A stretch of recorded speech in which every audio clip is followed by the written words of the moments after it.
ये completely cover कर लिया है। ठीक है, एक बार मैं ओनली पॉइंटर्स बता दे रहा हूँ।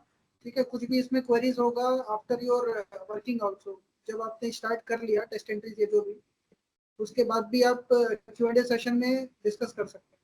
ठीक है, मैं एक बार पॉइंटर्स ओनली एक्सप्लेन कर दे रहा हूँ क्या क्या हमने कवर कर लिया है।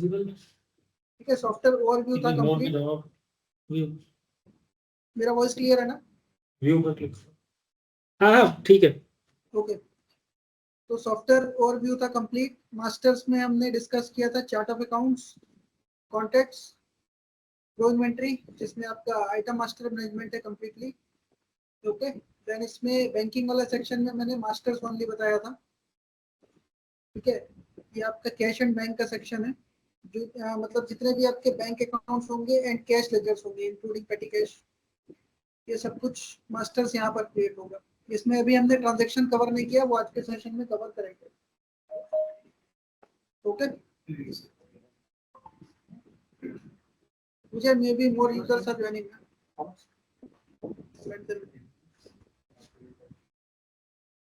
ओके, देन हमने ट्रांजैक्शंस में सबसे पहले स्टार्ट किया था फर्स्ट डे के सेशन में MRN and MTN। This is for internal material request and issue. ठीक है, तो यहाँ से हमने ट्रांजैक्शन शुरू किया था इंटरनल रिक्वेस्ट से, जिसको आप इंडेंट कहते हैं in common, this is called as indent. तो MRN एंड MTN ये हमने कवर कर लिया था। देन डिपार्टमेंट से ही एक और ट्रांजैक्शन है purchase requisition, that will be against purchase team from any department और स्टोर टीम आल्सो। ठीक है, परचेज के लिए जो रिक्विजिशन बनेगा। देन हमने आगे कवर किया था कल के सेशन में परचेज डिपार्टमेंट के लिए, दैट इज परचेज ऑर्डर, जिसमें हमने दो टाइप का परचेज ऑर्डर डिस्कस किया था, standard and open purchase order. And इसी में वर्क ऑर्डर भी हमने एक्सप्लेन किया था। Then GRN and purchase invoice, यहाँ तक कवर्ड है। ठीक है, अभी इसमें आगे के जो ट्रांजेक्शन होंगे मेनली जो फाइनेंस पार्ट जो रहेगा। ठीक है, फाइनेंस टीम या अकाउंट्स टीम जो हैंडल करेगी। ये आएगा परचेज इनवॉइस, डेबिट नोट। ठीक है, इसमें जर्नल एंट्रीज, एक्सपेंसेस और जो बैंकिंग वाले ट्रांजेक्शन है ये आएंगे कंप्लीटली, क्योंकि जिसमें आपके पेमेंट्स, रिसीट या जो काउंटर एंट्रीज है वो आएंगे कंप्लीटली। ओके, तो अभी हम एक बार परचेज इनवॉइस अगेन रिव्यू करेंगे। ठीक है, क्योंकि यहाँ से स्टार्ट होगा। जैसे परचेज एंट्री हमने इसमें किया था तो गुड्स एंड सर्विसेज दोनों था। ठीक है, we covered both the sections ना, बोथ टाइप ऑफ ट्रांजैक्शंस। जो आपके एक्सपेंसेस जाएंगे वो भी परचेज इनवॉइस में ही पोस्ट होंगे। ठीक है, सेपरेट ऑप्शन दिया हुआ है एक्सपेंसेस का, बट वो हम कवर नहीं कर रहे हैं क्योंकि उसमें ITC या जो भी आपका वर्कफ्लो में रिक्वायरमेंट है, ठीक है, जो परचेज वाले पार्ट में कवर हो पाता है इजिली, इसलिए हमने goods and services both categories cover किया है। ठीक है, तो परचेज इनवॉइसेज जो हमने कल देखा था सेशन में, एक बार मैं जो ऑलरेडी जनरेटेड है वो ओपन कर रहा हूँ। कुछ इस तरीके से पोस्ट होगा, जो मैं सर्विस का भी मैंने करके दिखाया था। इसमें अकाउंट आप अलग से मेंशन कर सकते हैं, एंड सर्विस कोड अगर आपको सेपरेटली क्रिएट करना है तो वो भी ऑप्शन है। प्रो इन्वेंटरी में जो आइटम एंड सर्विस कोड अलग अलग बनता है, इसमें आप सर्विस का कोड बना सकते हैं। ठीक है, एक बार मैं ये प्रीव्यू कर दे रहा हूँ। कोई भी एक्सपेंस पोस्टिंग के लिए जो रेगुलर बेसिस पे आपको कोड रिक्वायर होगा, जैसे AMC चार्जेस है या आउटसोर्स कुछ भी है, सिक्योरिटी चार्जेस है, प्रोफेशनल चार्जेस है, तो उसके लिए आप यहाँ पर सर्विस कोड क्रिएट करके रख सकते हैं। इसका आइटम मास्टर में जो मास्टर सीरीज है वो भी अलग बनेगा। नेचर सबसे पहले यहाँ पर आप डिफाइन कर सकते हैं, सर्विस इन, आउट या both.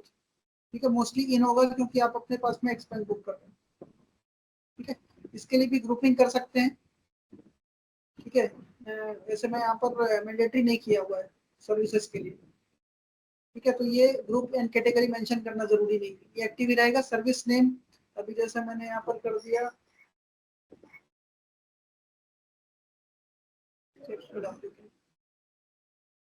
Pest control expense, plumbing charges कर दिया। ठीक है, निकनेम आ जाएगा। पीरियोडिसिटी ऐसे जरूरी नहीं है, इसको भी आप ब्लैंक रख सकते हैं। टैक्स सेटिंग में आ जाएगा, जनरली जो टैक्स अप्लाई होता है दैट विल बी 18%। और अगर HSN कोड वेरीफाई करना है तो वो भी आप कर सकते हैं। और सिंपली आपको यहाँ पर HSN मेंशन करना है, ऑटोमेटिकली इसका डिस्क्रिप्शन आ जाएगा।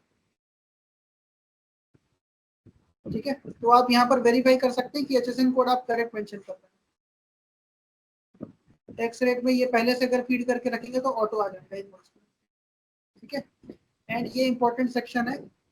टैक्स सेटिंग्स में एक और चीज है ITC एलिजिबिलिटी, आप इसको इनपुट सर्विस कर लीजिए तो 100% इसमें ITC क्लेम ऑटो आ जाएगा।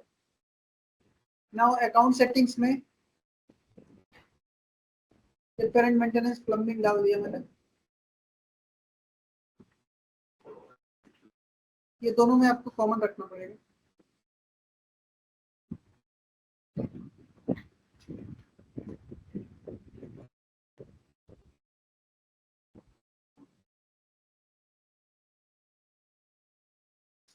अलाउ नहीं किया हुआ है, ये मैं खुद भी मेंशन कर दूँ।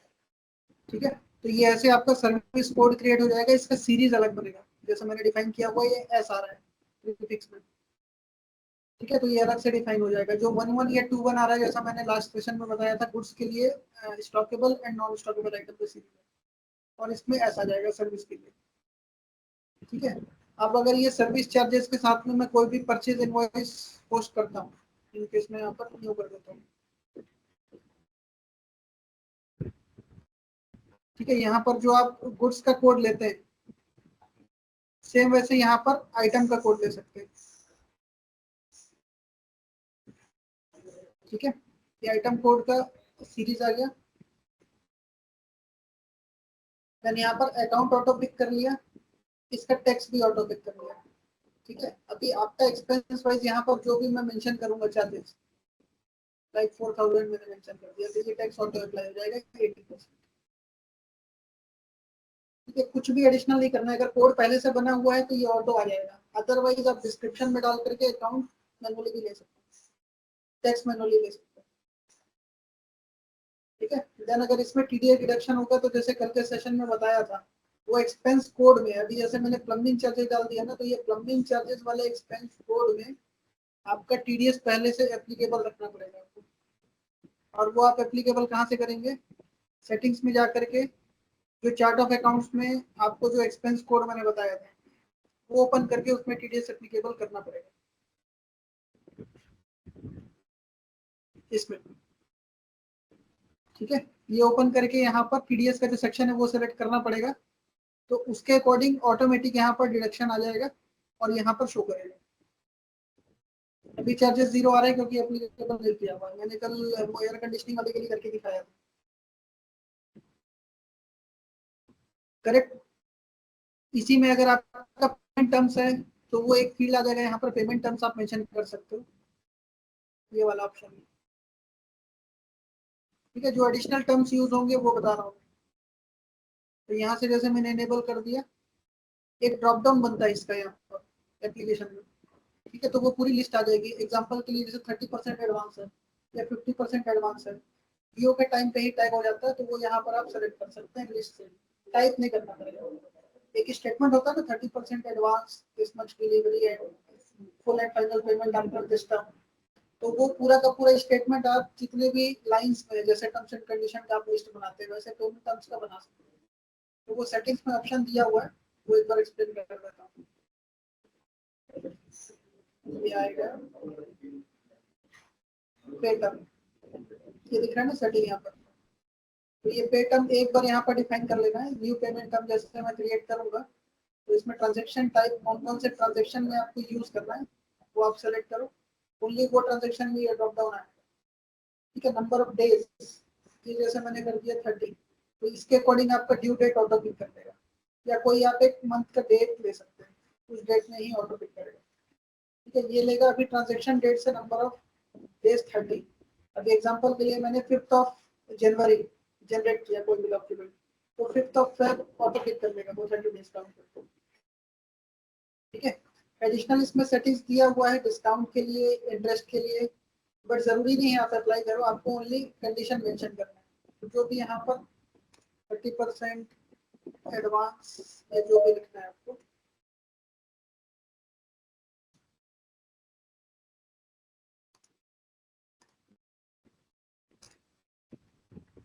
अभी एग्जांपल के लिए ये लिख दिया मैंने। अब ये पे टर्म मुझको ऑटो पिक करना है तो ऑटो आ जाएगा, ये ड्रॉप डाउन में आ जाएगा। ठीक है, आई थिंक 2 क्रिएट हो गया यहाँ पे। कॉपी बस। ठीक है, तो आपके डॉक्यूमेंट में ये पहले से मेंशन किया हुआ आ जाएगा, आपको बस ये सेलेक्ट करना है और ये पूरा लाइन स्टेटमेंट यहाँ पर फिट रहेगा।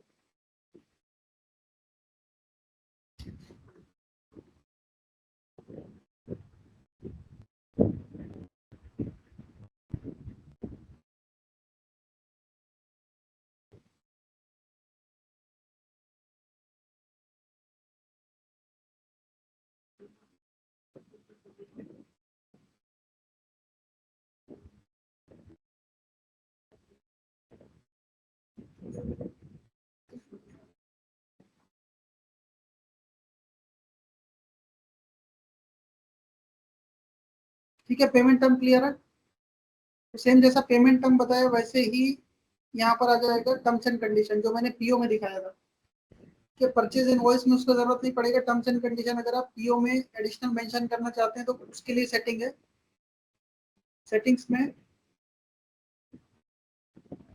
ये आ जाएगा कस्टम।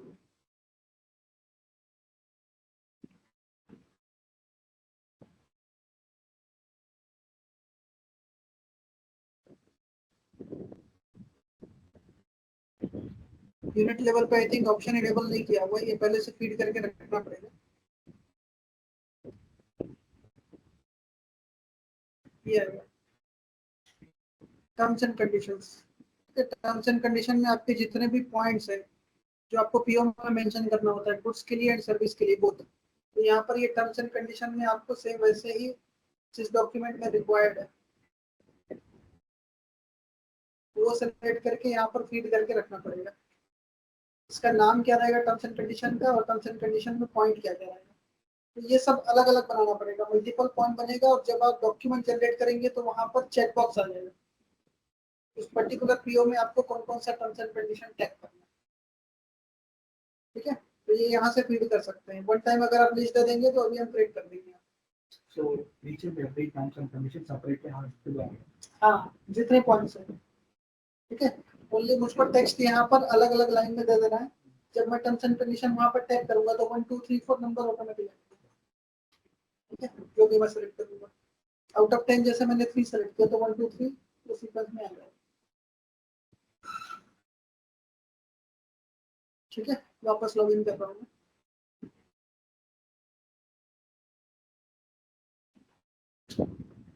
ओके, यहाँ तक क्लियर है।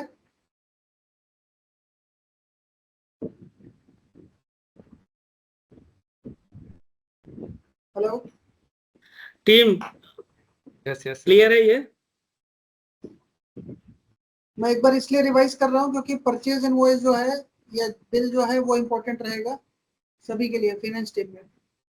गुड्स का है या सर्विस का है, जैसे भी आपको डिफरेंशिएट करना है या कैलकुलेशन के पार्ट में जो भी इम्पोर्टेंट है वो सभी हम साथ में कवर कर रहे हैं।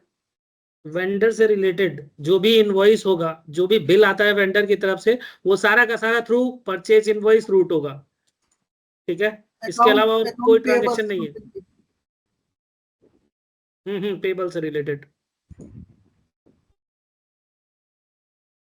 ओके, कैलकुलेशन पार्ट में टीडीएस मैंने ऑलरेडी कवर कर दिया। टीसीएस अगर अप्लाई होता है तो यहीं पर ऑप्शन है income tax TCS, like liquor का अगर परचेज बनेगा, ठीक है, या सॉफ्ट ड्रिंक का बनेगा तो सेस के लिए भी ऑप्शन है, आइटम लेवल पे एप्लीकेबल होता है। टीसीएस अगर अप्लाई करना है तो बस यहीं पर क्लिक करके जितना भी परसेंट है, जैसे मैंने 1% मेंशन किया तो ये 1% ऑटो कैलकुलेट होकर के आ जाएगा। अभी अप्लाई, ठीक है, तो टीसीएस अप्लाई हो गया। एंड अगर सेस लगता है बेवरेज के केस में तो यहाँ पर सेस के लिए भी ऑप्शन है, GST additional cess, GST cess, दो अलग अलग फील्ड्स हैं। मैंने ओनली सेस एप्लीकेबल किया तो यहाँ पर सेस का एक कॉलम आ जाएगा। ठीक है, जैसे मैंने डिस्काउंट बताया था वैसे ही यहाँ पर परसेंट में या फ्लैट में आप सेस मेंशन कर सकते हो। अभी एग्जांपल के लिए मैंने 100 रुपीज डाल दिया। ठीक है, तो ये 100 रुपीज ऐड हो गया सेस। ठीक है, तो फील्ड्स सभी दिया हुआ है, आपको बस यहाँ पर फाइंड आउट करने आना चाहिए, गेयर आइकन पे क्लिक करना है, आइटम सेक्शन में अगर कुछ रिक्वायर्ड है, ये सारे आइटम लेवल फील्ड्स हैं, और अगर डॉक्यूमेंट लेवल पे कुछ रिक्वायर्ड है तो यहाँ पर एक सेपरेट गियर आइकन दिया है प्राइमरी डिटेल्स में, तो डॉक्यूमेंट लेवल पे आपको क्या फील्ड चाहिए वो यहाँ से सेलेक्ट, ठीक है। एंड अगर कैलकुलेशन रिलेटेड डॉक्यूमेंट लेवल पे कुछ भी चाहिए तो यहाँ नीचे फील्ड्स दिया है, दीज ऑल फील्ड्स। अगर रिवर्स चार्ज अप्लाई करना है, अदर एडजस्टमेंट है, ठीक है, ये डॉक्यूमेंट लेवल डिस्काउंट है तो वो यहाँ से एप्लीकेबल कर सकते हैं। टीडीएस में क्या टीडीएस डिडक्ट हुआ है तो उसके लिए वहाँ पर पॉपअप दिया हुआ है, आपको सेक्शन यहाँ पर शो करता है, जैसे मैंने लास्ट वाले सेशन में दिखाया, ठीक है। ये सभी को एटलीस्ट 2-3 एंट्रीज पोस्ट करके देखना है, टेस्ट एंट्रीज, और उसके अकॉर्डिंग आप अपना डे बुक, जीएल या ट्रायल बैलेंस जिसमें भी आपको इम्पैक्ट उसका देखना है, वेरीफाई करना है, वो चेक करेंगे अभी लाइव जाने से पहले, ठीक है। सर मेरा इसमें एक क्वेश्चन था। हाँ बोलिए। सर एक्चुअली में जैसे इसमें तो वो टीडीएस का आपने ऐड करने का ठीक है, जैसे भी किसी को फ्रेट चार्जेस अगर हमको ऐड करना है तो अलग से कर तो सकते हैं, उसमें हो सकता है, इसमें ऑप्शन रहेगा?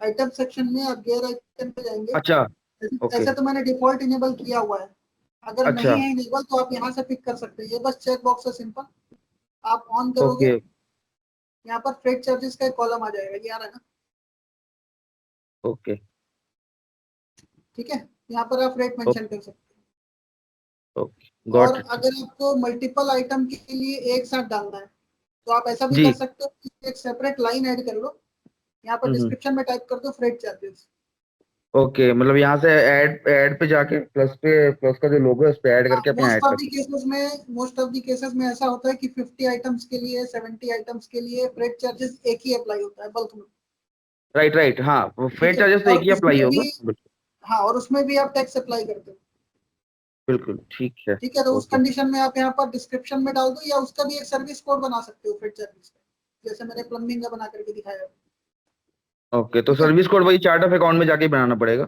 हाँ, तो उसका यूनिट प्राइस, उसका जो भी टैक्सेस होगा वो सेपरेट डलेगा, सेपरेट लाइन में। अच्छा, तो वो परचेज के एंड से बनेगा कि फाइनेंस के एंड से? ये फाइनेंस से बनेगा ना, अगर गुड्स के लिए है तो जीआरएन में पहले से डला होगा, ठीक है। परचेज टीम को आप बोलो बिल्कुल कि अगर राइट, गुड्स के हाँ मैं साथ वही में कह रहा हूँ क्रेडिट कि जैसे है, हाँ। सर ठीक है, दोनों में तो से आप कोई क्रिएट कर सकता है, चाहे वो परचेज टीम हो जिसके पास इन्वेंट्री मास्टर के राइट्स रहेंगे, वो अकाउंट्स टीम के पास भी रहते हैं और परचेज टीम के पास भी रहते हैं, तो आइटम और सर्विस दोनों ही बना सकती है दोनों टीमें। Okay got it sir. Shubham sir आपका यूनिट और डेजिग्नेशन बताएंगे प्लीज।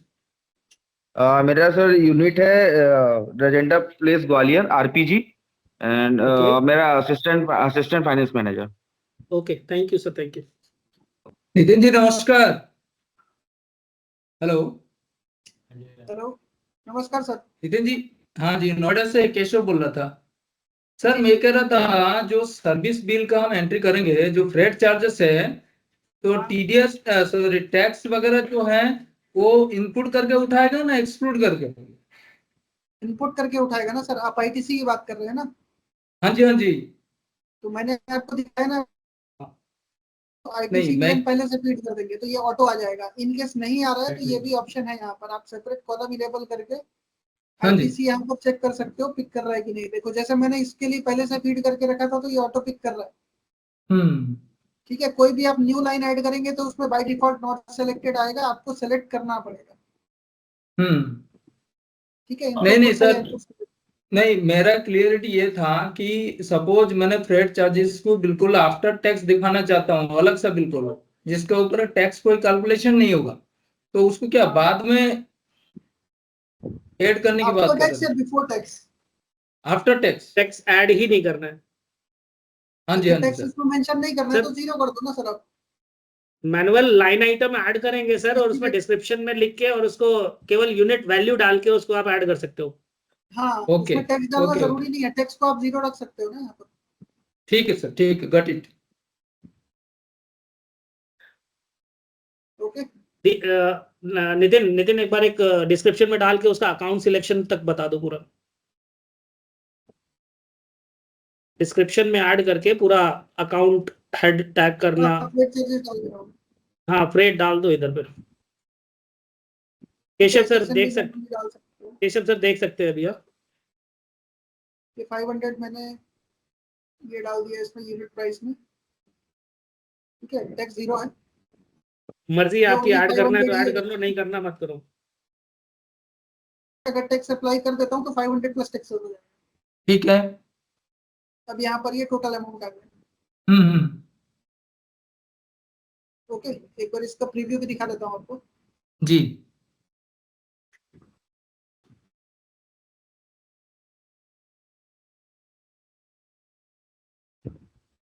अकाउंट नहीं डाला, सॉरी, इसका अकाउंट मेंशन करना जरूरी है। हाँ वही अकाउंट ही तो अटैक करना बताना था। ये फ्रेट चार्जेस, ठीक है, ये भी एक्सपेंस कोड ही है। आपको यहाँ पे चार्ट ऑफ अकाउंट का जो फर्स्ट लेटर है, कोड का जो फर्स्ट लेटर है, उससे आपको एक्सपेंस, एसेट, लायबिलिटी, इनकम सब कुछ दिखता है। प्रीव्यू दिखा रहा हूँ। ये ऐड किया हमने फ्रेट चार्जेस, और ये उसका अकाउंट सेलेक्ट किया।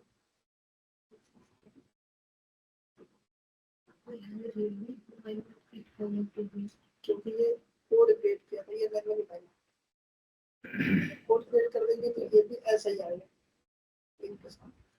तो सर इसका प्रीव्यू नहीं दिखा पाएंगे? ओपन कर रहा हूँ सर। हाँ।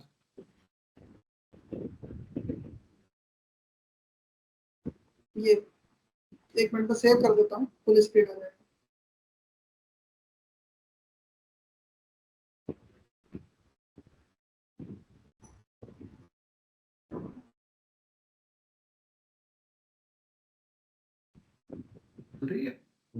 ये सब प्रीव्यू,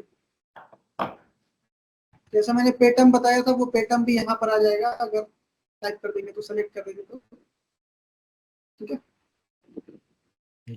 ये आइटम डिटेल्स, चार्जेस ऐसा आएगा, ठीक है। जहाँ पर आपने टैक्स नहीं अप्लाई किया वहाँ टैक्स डिटेल ब्लैंक रहेगा और सब टोटल एग्जैक्ट वही आएगा। ओके, ठीक है। प्लस टैक्स आ रहा है। और बाकी ये जो डिटेल है तो सभी में रहेगा, prepared by, check by, as per your approval matrix, जो आप फॉलो कर रहे हैं उसके अकॉर्डिंग नेम आ जाएगा, विथ डेट एंड टाइम।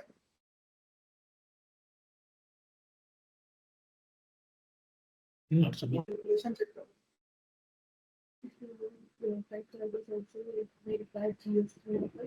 नहीं आ रहा है, ये भी आ रहा है, समरी भी आ रहा है।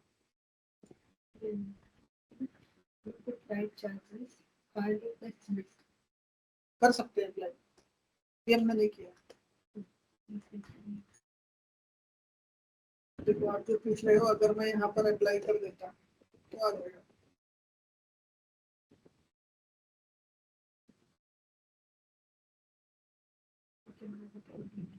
कितना रखो,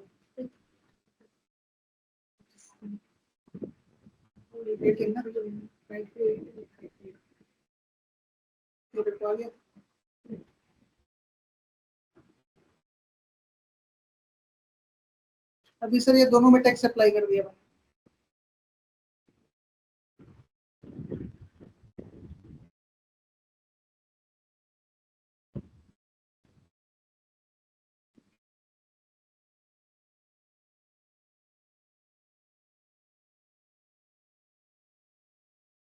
ठीक है, दोनों में टैक्स लगा दिया। अभी हो गया 590, ये टोटल आ गया।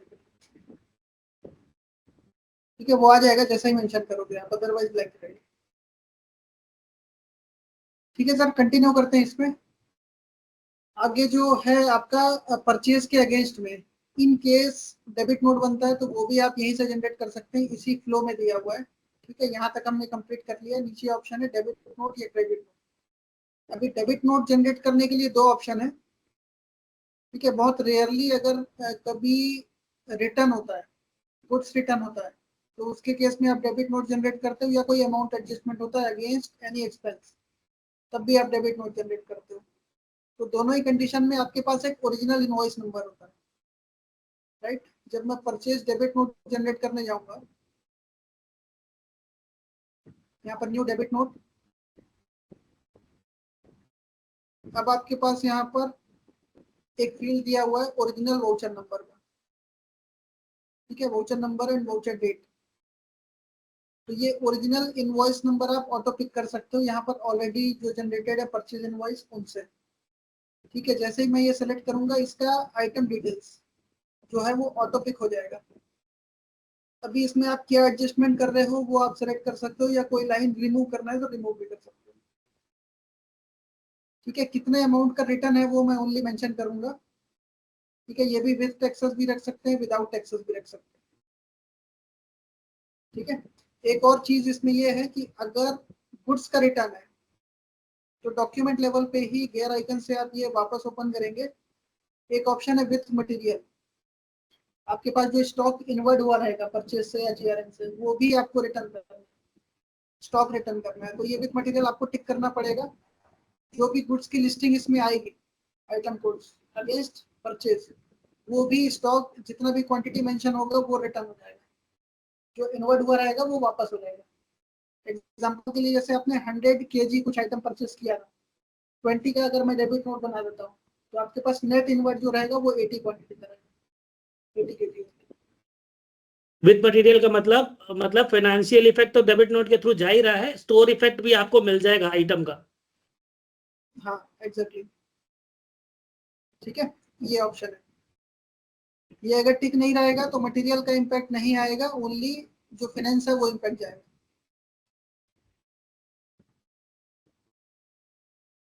ठीक है। तो ये जो मैंने बताया ये भी ओरिजिनल इनवॉइस नंबर सेलेक्ट करके बताया। दूसरा एक मेथड ये है सेम डेबिट नोट जनरेट करने के लिए, मैं परचेज इनवॉइस में जाऊंगा,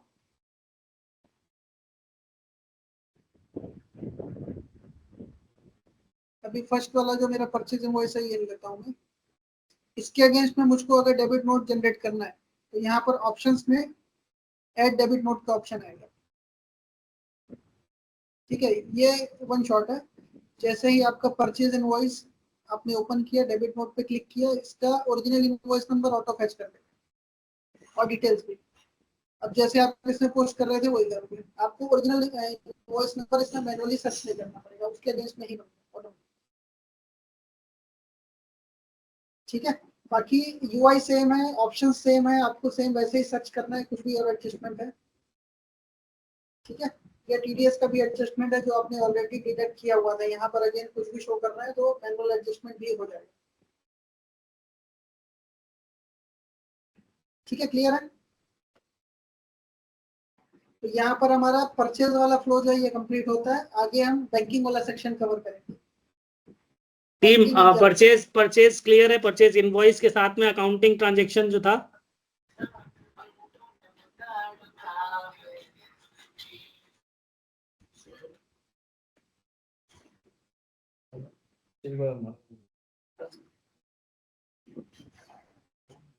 किसी का रिस्पांस नहीं है, कंटिन्यू करो आगे नितिन। ठीक है, तो बैंकिंग वाले सेक्शन में चलते हैं, ठीक है। बैंकिंग में सबसे पहले आपका जो वाउचर्स बनेगा वो 3 टाइप का वाउचर्स बनेगा, ठीक है। Payments, receipts and Contra entries.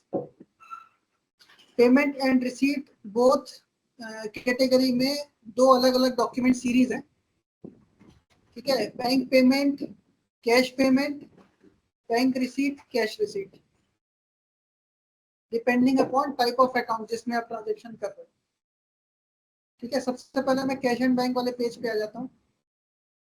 अभी जैसे यहाँ पर मेरे ये बैंक अकाउंट्स है या कैश अकाउंट्स है, तो दोनों में आपको डिफरेंस दिख रहा होगा इंटरफेस पे। जो भी बैंक अकाउंट होगा उसमें आपको 2 स्टेटस शो करेगा, bank statement and bank book separately, ठीक है। इसमें होता यह है कि बैंक अकाउंट में आप स्टेटमेंट इंपोर्ट कर सकते हो, प्रोविजन है।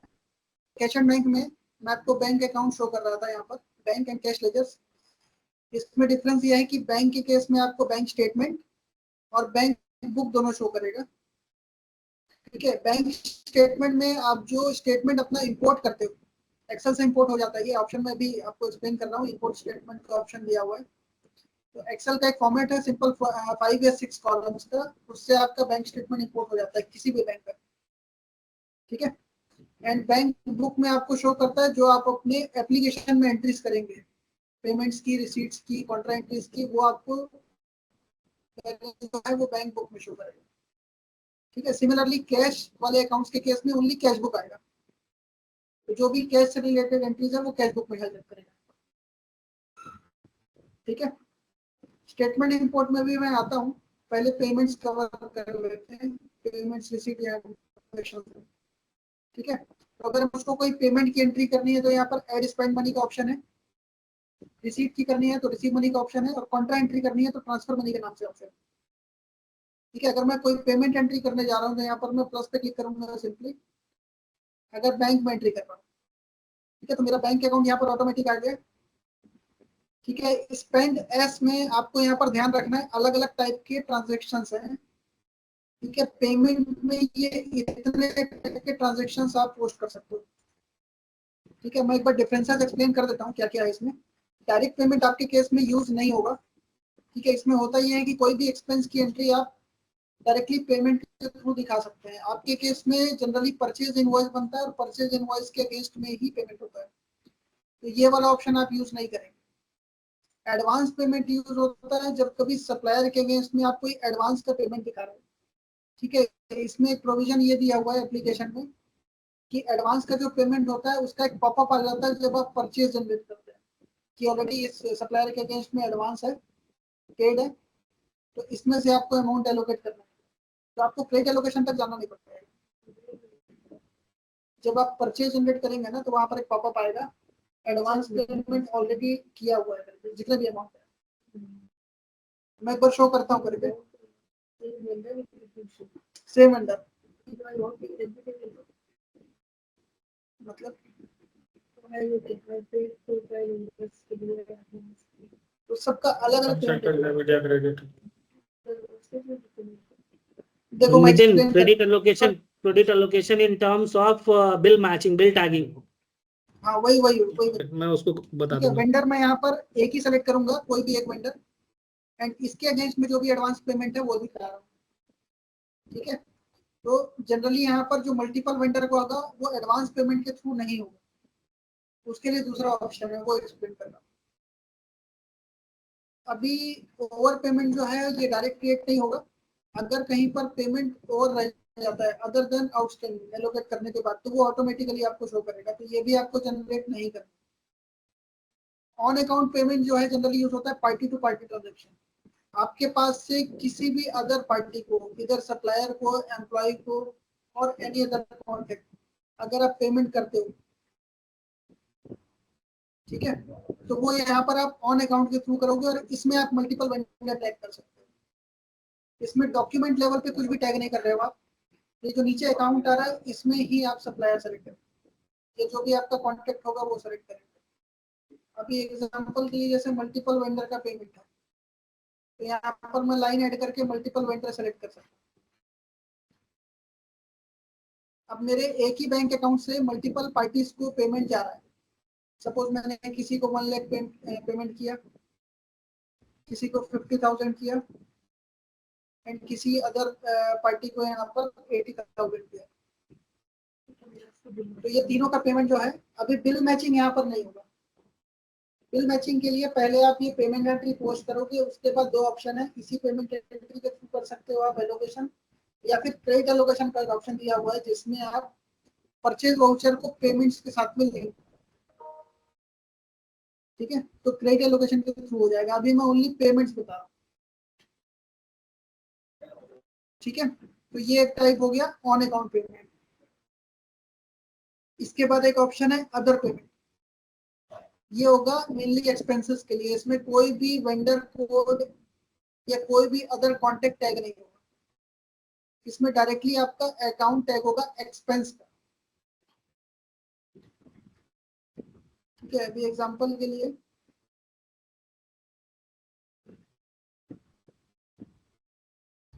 इलेक्ट्रिकल इक्विपमेंट्स एक्सपेंस जैसे मैं कर रहा हूँ, ठीक है, एंड इसमें मुझको लगा 15,000, तो ये 15,000 रुपीज जो है वो डायरेक्ट एक्सपेंस कोड में पोस्ट होगा फ्रॉम माई बैंक अकाउंट या कैश अकाउंट, तो ये ओनली एक्सपेंसेस के लिए यूज कर रहा हूँ मैं, यहाँ पर कोई भी पार्टी का लेजर टैग नहीं।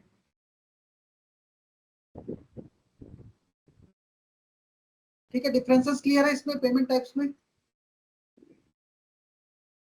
Advance payment, on account payment and other payment mainly जो यूज होगा आपके केस में।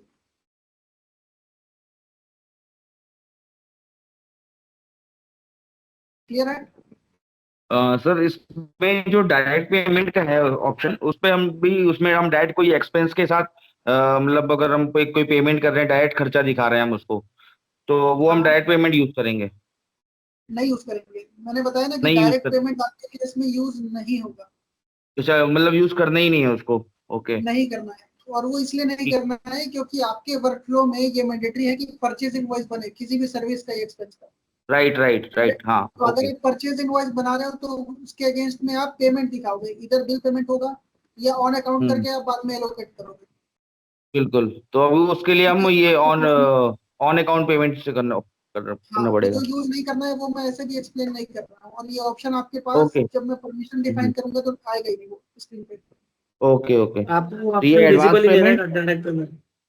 राइट, ठीक है सर, हाँ गॉट इट सर। ठीक है, तो ये एडवांस पेमेंट हो गया, इसको अगर हमको किसी को एडवांस दिखाना है तो वेंडर को, हाँ, एंड ये आपका other payment. On account payment हो गया अगर मल्टीपल सप्लायर का होगा या पार्टी टू पार्टी ट्रांजेक्शन होगा only। Got it got it. और ये अदर पेमेंट? ठीक है, अदर पेमेंट जो है इसमें आप डायरेक्ट एक्सपेंस कोड जो है वो सिलेक्ट करोगे, इसमें कोई भी पार्टी लेजर लिंक नहीं होगा ट्रांजेक्शन। Okay, right. ठीक हाँ है, जैसे जैसे आपको इलेक्ट्रिक। ऑफिस एक्सपेंस हो गया, स्टेशनरी एक्सपेंस हो गया, वो सब आप पेटी एक्सपेंसेस की एंट्री इसमें कर सकते हो। ओके, रिपेयर मेंटेनेंस का हो गया, उस टाइप के अलग। कुछ भी, कोई भी ट्रांजेक्शन जिसमें पार्टी का कोई भी सप्लायर कोड या कोई भी राइट। कॉन्टेक्ट जहां पर लिंक नहीं होगा उसके लिए। Okay, got it. ठीक है, लास्ट ओके। ऑप्शन है इसमें बिल पेमेंट। ऐसे तो मैंने ऑप्शन अभी आपको जो एक्सप्लेन किया, क्रेडिट एलोकेशन हो जाएगा, क्रेडिट एलोकेशन भी पार्ट आएगा इसके बाद में। बट अगर मेरे पास इंफॉर्मेशन रेडी है कि ये इस बिल के अगेंस्ट में पेमेंट कर रहा है, मुझको अगर बिल डिटेल्स पहले से पता है, तो मैं यहाँ पर ये करूंगा, वेंडर सेलेक्ट करूंगा अपना बिल पेमेंट में जाकर के, और उस वेंडर के जितने इनवॉइसेस मेरे पास पेंडिंग है, आउटस्टैंडिंग, वो इसमें लिस्ट ऑटो फैच करके आ जाएगा आपके पास। अब इसमें से आप सपोज करो मैं 3 इनवॉइसेस का या 2 इनवॉइसेस का पेमेंट एक साथ कर रहा हूँ, तो यहाँ पर मैं ओनली इनवॉइसेस सेलेक्ट करूंगा और इसका टोटल अमाउंट जो है वो मेरे पास ऑटो कैलकुलेट होकर के आ जाएगा। या देखो टोटल अमाउंट शो कर रहा है दोनों इनवॉइसेस का कैलकुलेट करके सेटल अमाउंट।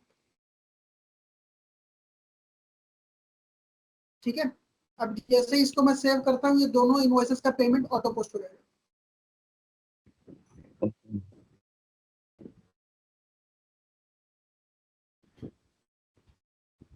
ठीक है, अब ये एक ही पेमेंट एंट्री में मैंने 2 बिल को एलोकेट कर दिया। अगर मैं वापस परचेज इनवॉइस में जाकर के भी देखता हूँ, तो यहाँ पर इसका स्टेटस पेड आ जाएगा मेरे पास, ये ऊपर दिखा रहा है। ठीक है, किसी का अगर पार्शियल राइट। पेमेंट करना है तो वो भी कर सकता हूँ। क्लियर है? क्लियर है सर। Other units? Sir, इसका print after up only we have to take it. UFC. हाँ बोलिए, रिपीट करिए। इसका print out, payment voucher print out. हाँ, प्रिंट आउट आएगा ना, इसमें ही आएगा। अभी देखो वापस मैं कैश एंड बैंक वाले पेज पे आ गया। अब जो मैंने पेमेंट एंट्री कर दिया यहाँ पर बैंक बुक में दिख रहा है। ठीक है, और अगर मेरे पास ओपनिंग बैलेंस रहेगा बैंक पे तो ये नेगेटिव शो नहीं करेगा। अभी ओपनिंग बैलेंस अपडेट नहीं किया है।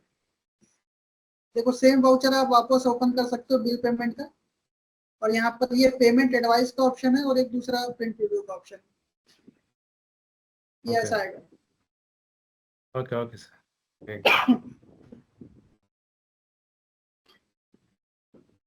ठीक है, Okay, okay, thank you. Bank payment,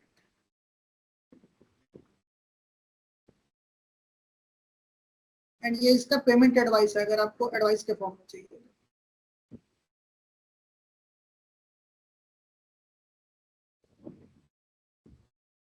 ठीक है, 2 फॉर्मेट है स्पेशली फॉर बिल पेमेंट।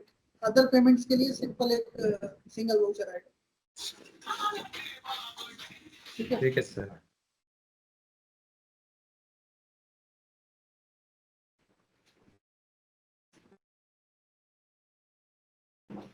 ठीक है, ये वाउचर अभी मैं डिलीट कर रहा हूँ, बाकी एलोकेशन भी शो करना है तो ये हटा देता हूँ।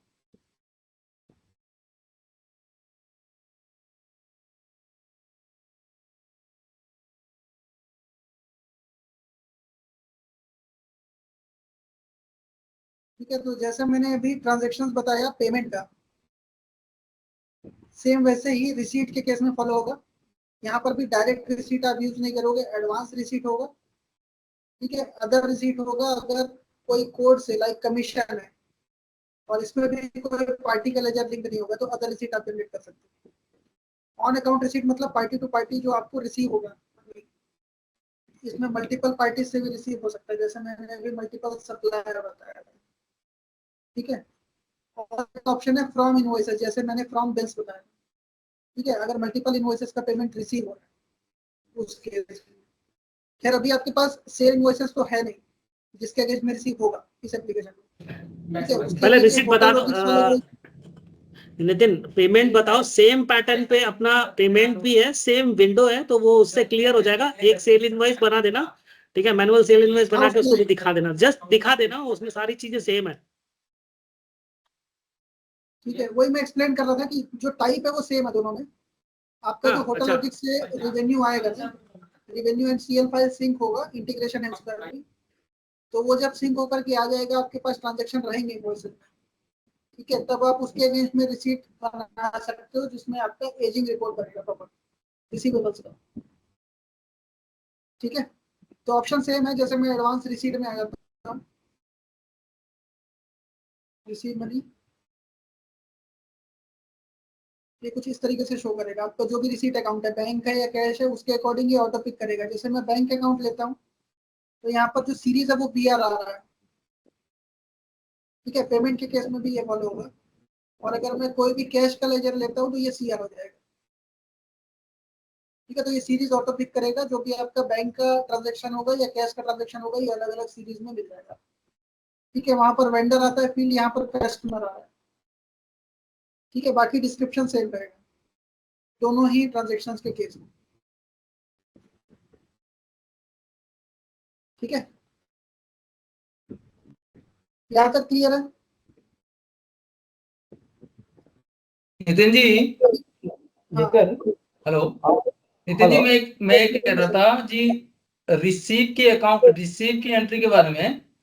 जैसे आपने बताया कि पार्टी से हम रिसीव करते हैं पैसे या बैंक में, तो पार्टी अगर पेमेंट एडवाइस में टीडीएस हमें माइनस करता है या शो करता है, तो उसको कैसे दिखाएंगे? वो भी है सर ऑप्शन। नितिन, वो एक जरा करके बता दिखा देना, डायरेक्ट प्रॉपर करके दिखा देना, उसमें एडजस्टमेंट अपने सारे आ जाएंगे ना, रिसीट एडजस्टमेंट आ जाएंगे उसमें। कर देता हूँ मैं। ठीक है, एक हाँ, ट्रांजेक्शन पहले में बता रहा पेमेंट हूँ। कंप्लीट कर लो, पेमेंट कंप्लीट कर लो, फिर रिसीट पे कर लेंगे। पेमेंट वैसे कंप्लीट ही है। ठीक है, उसमें टाइप अलग अलग है, ओनली वो मैंने वर्बली एक्सप्लेन कर दिया। ठीक है, क्रेडिट एलोकेशन में मैं एक्सप्लेन करता हूँ। आप तो जो टीम कह रहे हो ना पेमेंट क्लियर है? TDS, team payment, on account payment, bill payment, other payment और एडवांस पेमेंट, ये चारों ऑप्शन पेमेंट के क्लियर है? Yes, yes, clear. Okay okay, continue करो नितिन, रिसीट पे। देखो सर, रिसीट में जो आप कह रहे हो ना कि आपके पास TDS डिडक्ट होकर के आएगा पेमेंट। ठीक है, यस अगर यस मैं on yes sir. Account receipt बना रहा हूँ, ऑन अकाउंट रिसीट बना रहा हूँ, रिसीव मनी, हेलो ये बैंक में मेरे पास रिसीव हुआ पेमेंट। ठीक नितिन, है, नितिन हेलो। यस दीपेन हाँ सर। बोलिए। हाँ, कभी कभी सिचुएशन ऐसा होता है, कोई कंपनी का पेमेंट आ जाता है और उसका एडवाइस बाद में आता है। तो अभी तो ऑन अकाउंट मार दिया मैंने, उसको फिर मैच कैसे करेंगे ऑन अकाउंट का पेमेंट को? फिर आपका वॉइस बहुत कम आ रहा है। सर मैं ये कह रहा हूँ कि आप क्या, आप रिसीट कर रहे हो, ऑन अकाउंट रिसीट कर लोगे, तो उसके बाद आप बिल टैगिंग करोगे, बिल टैगिंग अपनी क्रेडिट एलोकेशन के थ्रू जाएगा। अच्छा, क्रेडिट एलोकेशन थ्रू। हाँ, वो अभी दिखाएंगे, अभी क्रेडिट एलोकेशन भी इसी पार्ट में, बैंकिंग पार्ट में है वो आगे। पहले एक रिसिट का ट्रांजैक्शन जाएगा, फिर उसके बाद उसको दिखा देंगे। दोनों केस में होता है, ऑन अकाउंट रिसिट और ऑन अकाउंट पेमेंट, दोनों के केस में बिल टैगिंग जो होती है वो अपनी क्रेडिट एलोकेशन के थ्रू होती है। Okay, continue. ठीक है, अभी 1 लाख का सपोज करिए ये रिसीट है, जिसमें 10,000 TDS डिडक्ट होकर के मेरे पास आ रहा है सपोज। ओके, तो 90,000 मैं रिसीव करूंगा, करेक्ट? ठीक है, यहाँ पर पार्टी का लेजर मैंने सेलेक्ट किया, अमाउंट सेलेक्ट एंटर कर दिया। ठीक है, ये टोटल अमाउंट आ गया। अब यहाँ पर मैं ओनली नीचे स्क्रॉल कर रहा हूँ, एक ऑप्शन है आपके पास रिसीट एडजस्टमेंट, ये शो हो रहा है सर?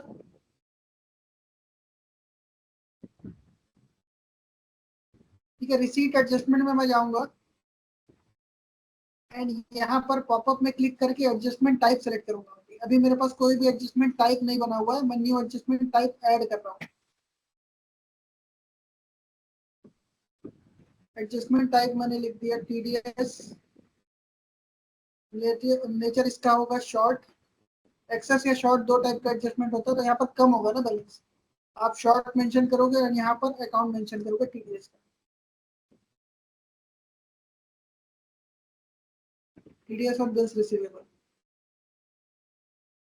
ओके, ये सेव करोगे आप, ओके करोगे एंड अब यहाँ पर मेरा टीडीएस एडजस्टमेंट टाइप आ गया और यहाँ पर अमाउंट आ गया, अमाउंट में मैंने डाल दिया 10,000। ओके, अब जैसे ही मैं अप्लाई करूंगा ये 10,000 यहाँ पर माइनस हो जाएगा। ठीक है, तो अमाउंट एग्जैक्टली जो मैं रिसीव कर रहा हूँ दैट इज 90,000। ये फिगर आपका ऑटो हो जाएगा ना नितिन जी? किसमें? जी जो टीडीएस आपने दिखाए हैं, जो मेरे को पेबल जो पेमेंट मिला है उससे जो लेस करके जो रिमेनिंग बैलेंस है वो टीडीएस Yes, sir. ऑटोमेटिक आ जाएगी ना? डेटर आउटस्टैंडिंग आपकी 90,000 से जाएगी, 10,000 आपका उधर चला जाएगा टीडीएस में। ठीक है, ओके डन। ठीक है, ये आपको मैं डे बुक में भी दिखा देता हूँ, या जब आप टेस्ट एंट्रीज करेंगे ना तो आप अपने अकॉर्डिंग वर्कफ्लो में जो जो रिक्वायर्ड है वो सब टाइप की एक एक एंट्री कर लीजिएगा। डे बुक में आप उसका इम्पैक्ट देख लीजिएगा, कौन से अकाउंट में कितना बैलेंस जा रहा है। ठीक है, देखो एक बार मैं शो कर रहा हूँ।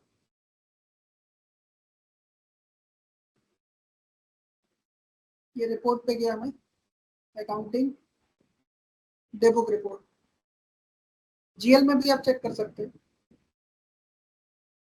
अभी देखो ये जो मैंने ऑन अकाउंट रिसीट किया है इसमें मेरे बैंक में आया 90,000।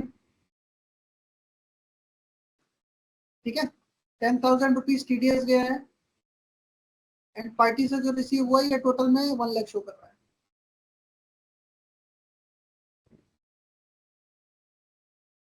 करेक्ट?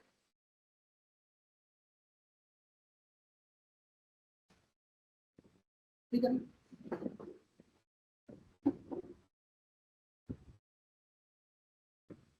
ठीक है, ये इसके जस्ट ऊपर आपको जो दिख रहा है ये परचेज इनवॉइस का ट्रांजैक्शन है। अब इसमें मैंने जितने भी चार्जेस लगाए हैं, जीएसटी भी है, यहाँ पर राउंड ऑफ डिफरेंस भी आ गया है। ठीक है, टीसीएस भी मैंने अप्लाई करके दिखाया था 1%, वो भी आ गया है। तो ये सारे ट्रांजेक्शन इस तरीके से आपको शो करेगा जो उसका इम्पैक्ट जा रहा है नीचे। ओके, तो कोई भी जो आप ट्रांजेक्शन करेंगे इस तरीके से आप चेक कर सकते हैं। एक और रिपोर्ट है जीएल में, आप जा करके देख सकते हो, जनरल लेजर। अभी ये भरत एंटरप्राइजेस के अगेंस्ट मैंने किया था, सॉरी रिसीट।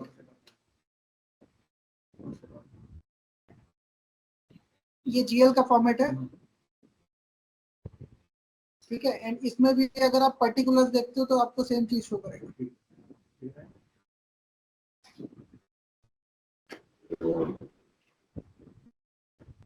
ओके,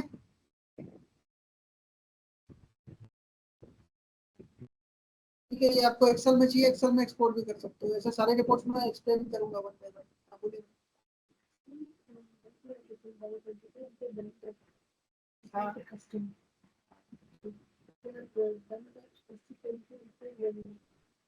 हाँ, कर दिया ना मैंने, रिसीट दिखा दिया था कि वेंडर के नहीं, क्योंकि बना हुआ नहीं है अभी कॉन्टेक्ट और बने इसलिए। अभी कॉन्टेक्ट नहीं बने इसलिए इसमें मैंने करके दिखा दिया, वो रहेगा कस्टमर के लिए। ओके,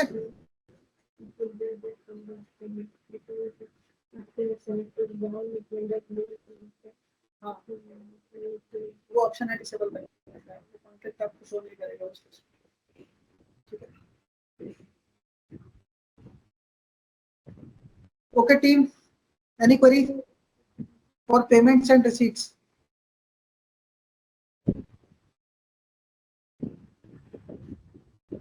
नितिन जी, हाँ हेलो। हाँ बोलिए। नितिन जी, आपने थोड़ी देर पहले बता रहे थे कि बैंक स्टेटमेंट भी एक्सपोर्ट हो सकता है, राइट? हाँ उसमें भी आ रहा हूँ सर ऑप्शन में। अभी मैं पहले अच्छा, ट्रांजेक्शंस कंप्लीट कर रहा हूँ। सर वो रिकंसिलिएशन के केस में जाएगा, वो आगे कंटिन्यू करेंगे, अभी कंप्लीट करेंगे उसको भी, पहले रिसीट पेमेंट कंप्लीट हो जाए उसके बाद आएगा। Okay okay okay okay, done. ठीक है। पेमेंट्स में सर, पेमेंट्स एंड रिसीट में कोई क्वेरी?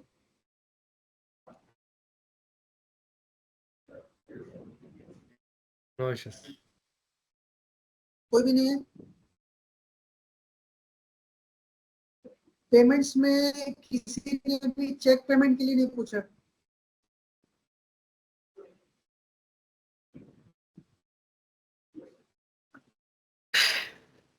टीम कोई चेक पेमेंट नहीं करनी है आपको फेसबुक में? बता बता दो नहीं तो बता चेक पेमेंट करना बता है दो। सर अगर सर। सर चेक बता पेमेंट रहे अगर करेंगे तो वो तो जी जी वो भी बता रहे सर इंटरफेस में ऑप्शन अलग अलग हो सकता है ना, वो आपको एक बार समझना पड़ेगा। अपने एंड पे आप चेक करिए आपके वर्कफ्लो में क्या क्या रिक्वायर्ड है, जो भी आपको मिसिंग लग रहा है। ठीक है, जो जो पॉइंटर भी हम जा रहा है वो आप पूछ सकते हैं कि ये वर्किंग आपको कैसे करना है। ठीक है, एक पेमेंट की एंट्री मैं बता रहा हूँ विथ चेक नंबर। तो अभी जैसे मैंने बैंक से एक ऑन अकाउंट पेमेंट किया, ठीक है, 50,000 का ये अमाउंट है, एंड ये पेमेंट मुझको चेक से करना है। ठीक है, तो आपके पास ये एक ऑप्शन है नीचे, पे बाय चेक। ठीक है, और इसमें पे बाय चेक में जाकर के डायरेक्टली चेक नंबर भी आप एंटर कर सकते हैं, चेक नंबर, पे टू, ये एक ऑप्शन है।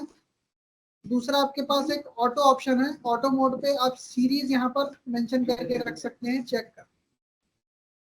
तो सीरीज यूज करने के लिए सर आपको एक ऑप्शन ऐड करना पड़ेगा यहाँ पर, सेपरेट टैब पे ओपन कर रहा हूँ।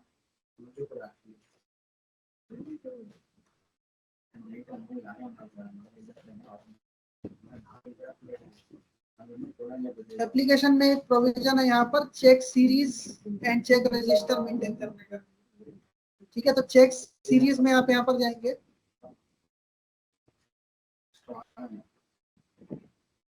एंड यहाँ पर ऐड कर लेंगे न्यू सीरीज। ठीक है, जो ऑलरेडी आपके पास सीरीज बनी होगी वो यहाँ पर लिस्ट में आ जाएगा। अगर आपको कोई न्यू चेक सीरीज ऐड करना है तो यहाँ पर ऐड करेंगे, यहाँ पर अपना बैंक अकाउंट सेलेक्ट कर लेंगे। सीरीज एंड लॉट का नेम मैं यहाँ पर मेंशन कर रहा हूँ 10012 10050। अभी एग्जांपल के लिए मैं एंटर कर रहा हूँ, ये मेरा रेंज है चेक का, 50 चेक्स का एक बुक है मेरे पास। ठीक है, एंड ये स्टार्ट होगा 10010 से एंड जाएगा अप टू 1050 तक। आपका चेक नंबर ऑफ डिजिट्स जो है वो 6 कैरेक्टर का हो सकता है। ठीक है, मैं ओनली एग्जांपल के लिए मेंशन कर रहा हूँ। ये मैंने सेव किया। अब ये यहाँ पर मुझको सेम सीरीज सेलेक्ट करनी है।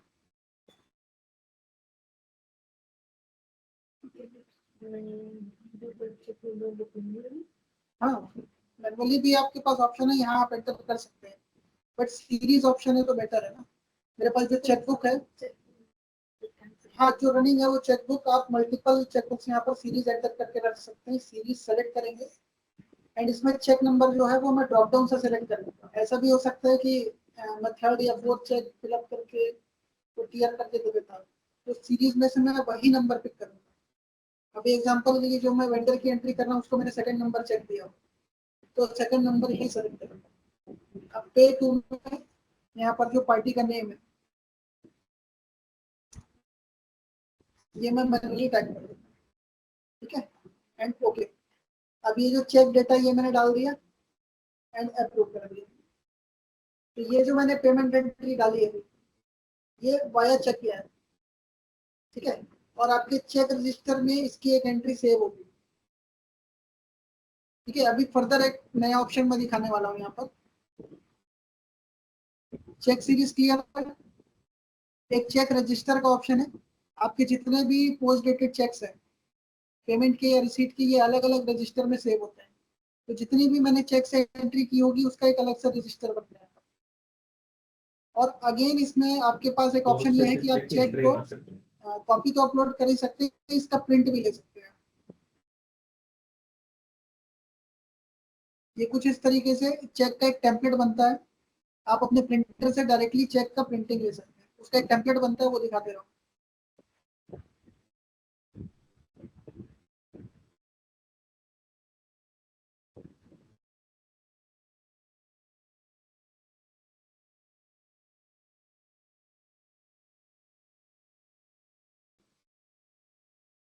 ये चेक से रिलेटेड जितने भी ऑप्शन है मैं एक ही फ्लो में कंप्लीट कर रहा हूँ। ओके, कुछ भी आपको यहाँ पर डाउट है तो पूछ सकते हैं चेक रिलेटेड।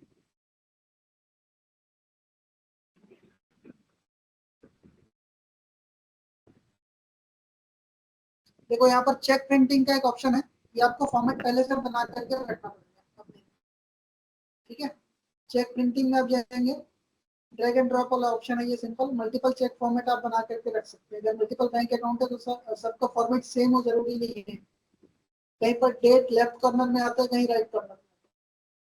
ठीक है, अमाउंट का फील्ड थोड़ा सा मिसप्लेस हो सकता है, ऊपर नीचे जैसा भी वर्ड्स में या नंबर्स में जो आप एंटर करेंगे। जैसे मैंने फॉर्मेट 1 ले लिया, इसका डिजाइन मुझको अपने अकॉर्डिंग करके रखना पड़ेगा।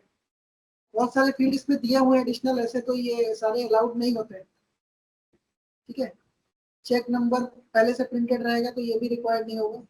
ठीक है, अकाउंट नंबर भी जनरली प्रिंटेड आता है सारे चेक बुक में। ठीक है, बैंक नेम तो ऑब्वियसली रहेगा ही।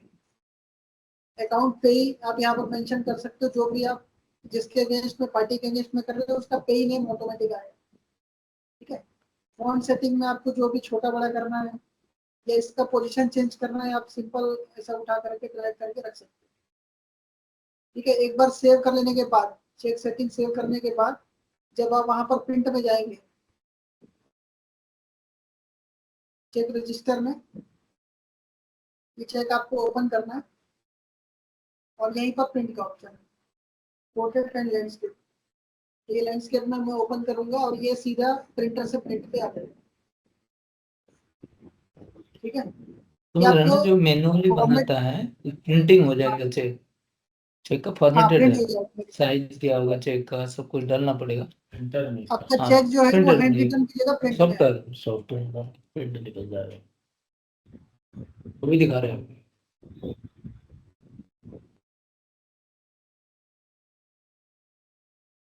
ठीक है, ये सब एडिशनल ऑप्शंस है, जरूरी नहीं है कि आप यूज करो, आप हैंड रिटन भी दे सकते हो, प्रिंटिंग तक ऑप्शन दिया हुआ है एप्लीकेशन। ठीक है, आपका जो चेक सीरीज है, ये टैब दिया है सब कुछ है। आपका जो चेक सीरीज है उसमें केशव सर, बुक का रजिस्टर केशव है। सर सर बताएं, कुछ पूछना है? हाँ पूछना है सर। मैं ये कह रहा था बताएं। नितिन सर, जैसे आपने हाँ। बोले कि हमने बैंक का सीरीज जो है हम फीडिंग कर देंगे, ठीक है सर?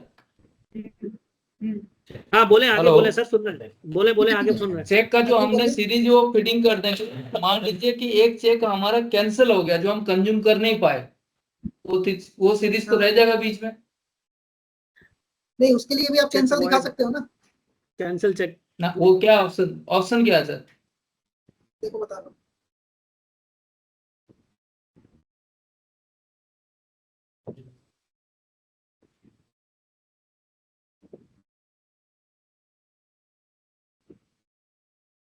ये जो भी चेक का स्टेटस है ये पोस्टेड दिखा रहा है। ठीक है, जी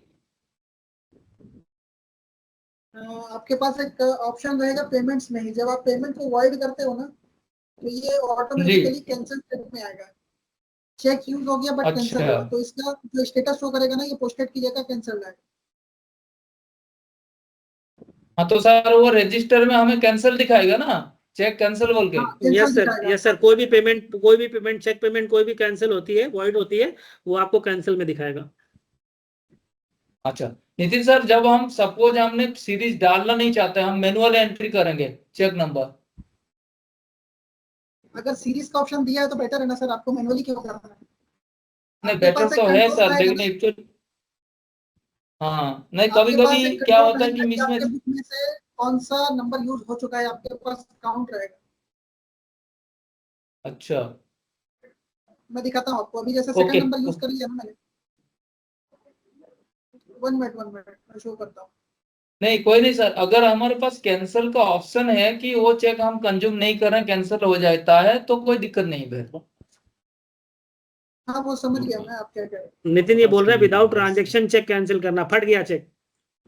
जी जी वही कह रहा हूँ सर, छोटा वाला शब्द है, जैसे हमें वो सीरीज दिखाएगा, दिस सीरीज इज कैंसल्ड। छोटा शब्द है ना, देखो सर, अभी जैसे सीरीज इनेबल किया हुआ है ना, तो ये मैनुअल ऑप्शन डिसेबल्ड है। इससे साफ दिख रहा है। ठीक है, तो ये आपको सीरीज के थ्रू ही लेना पड़ेगा। आप कुछ भी रैंडम बना करके छोड़ दो उसमें सीरीज, अगर आपको मैनुअल नहीं डालना है तो। ठीक है, उसके बाद आप मैनुअल नंबर एंटर करते रहो, ले लेगा ये ड्रॉप डाउन।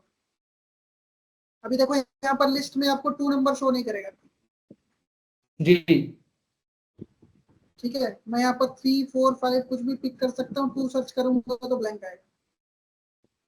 अच्छा, तो तो मैं ब्लैंक का यही मतलब वो बताना चाह कैंसिल रहा है। हूँ, हाँ मैं यही बताना चाह रहा हूँ कि अगर आप सीरीज यूज करते हो तो आपके पास एक कंट्रोल रहेगा, कौन कौन सा नंबर यूज हो चुका है आपको यहीं पर दिखेगा। इसमें एग्जैक्टली। बाई मिस्टेक कभी भी सेम नंबर नहीं डाल पाओगे आप। हम्म।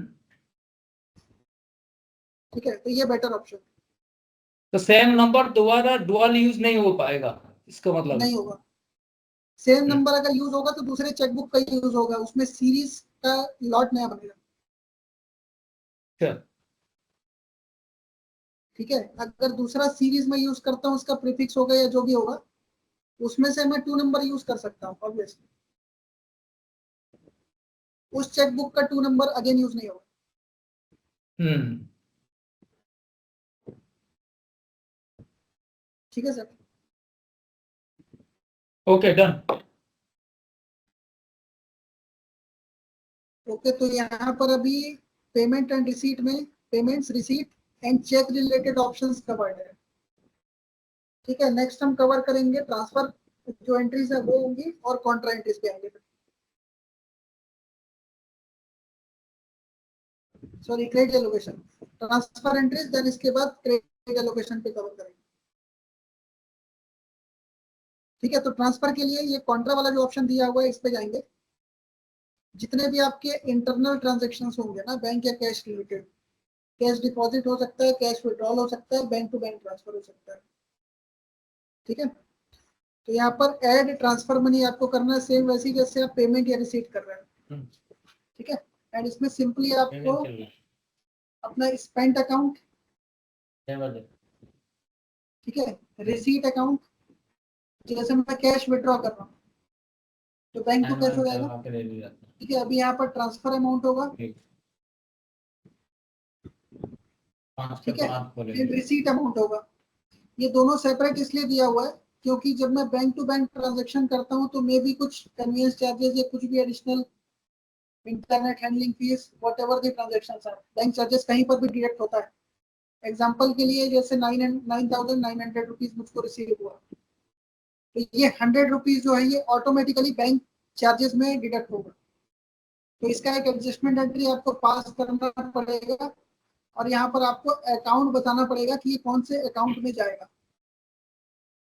जैसे मैंने दे दिया बैंक चार्जेस, तो अब जो ये 100 रुपीज मुझको यहाँ पर एक्स्ट्रा लग रहा है वो बैंक चार्जेस में एक्सपेंस कोड में चला जाएगा यहीं से।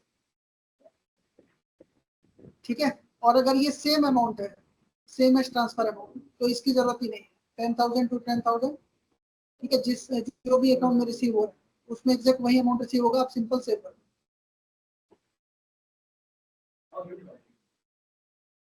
ठीक है, एक एक्सचेंज रेट का भी ऑप्शन दिया हुआ है ये, बट अदर करेंसी के लिए आपको यूज नहीं करना है, ये एज इट इज रहेगा। ठीक है, जो भी नरेशन आपको डालना है यहाँ पर रिमार्क्स डाल करके आप सेव कर सकते हैं, तो ये आपकी कॉन्ट्रैक्ट रेट है।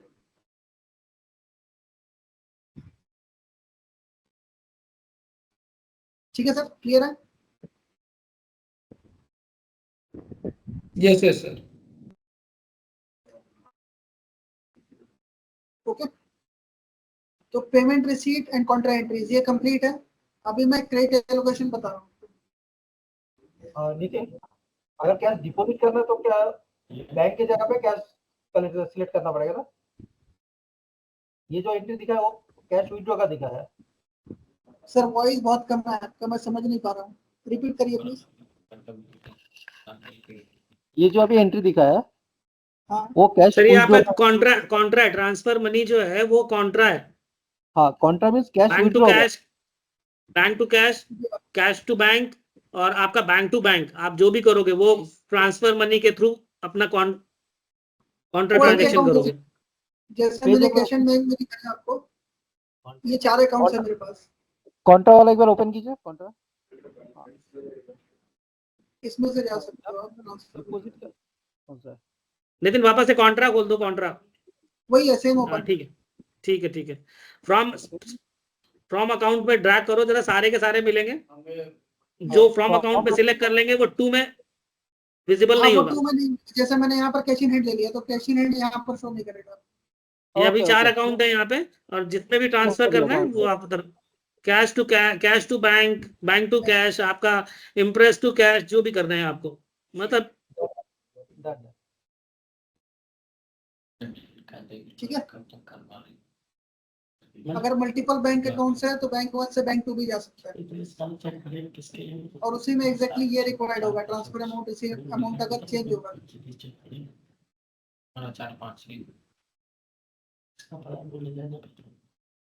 ओके सर, ये जितने भी मैं ट्रांजेक्शंस बता रहा हूँ सर, सब में अप्रूवल मैट्रिक्स फॉलो होगा। ठीक है, कोई एक यूजर क्रिएट करेगा, सबमिट करेगा अप्रूवल के लिए, एंड फाइनली थर्ड यूजर या सेकंड यूजर ही उसको अप्रूव करेगा। ये मैट्रिक्स आप फॉलो कर सकते हैं depending upon number of users department में। अच्छा नितिन सर, ये हाँ। एंट्री, नितिन सर ये एंट्री करने के बाद सपोज कोई फीडिंग कर रहा है वाउचर, और उसके बाद फाइनल अप्रूवल होने के बाद ये एंट्री सेटल होगा। हाँ करेक्ट। Okay okay. अप्रूव किए बिना उसका कोई भी फाइनेंस इंपैक्ट नहीं आएगा किसी भी ट्रांजेक्शन।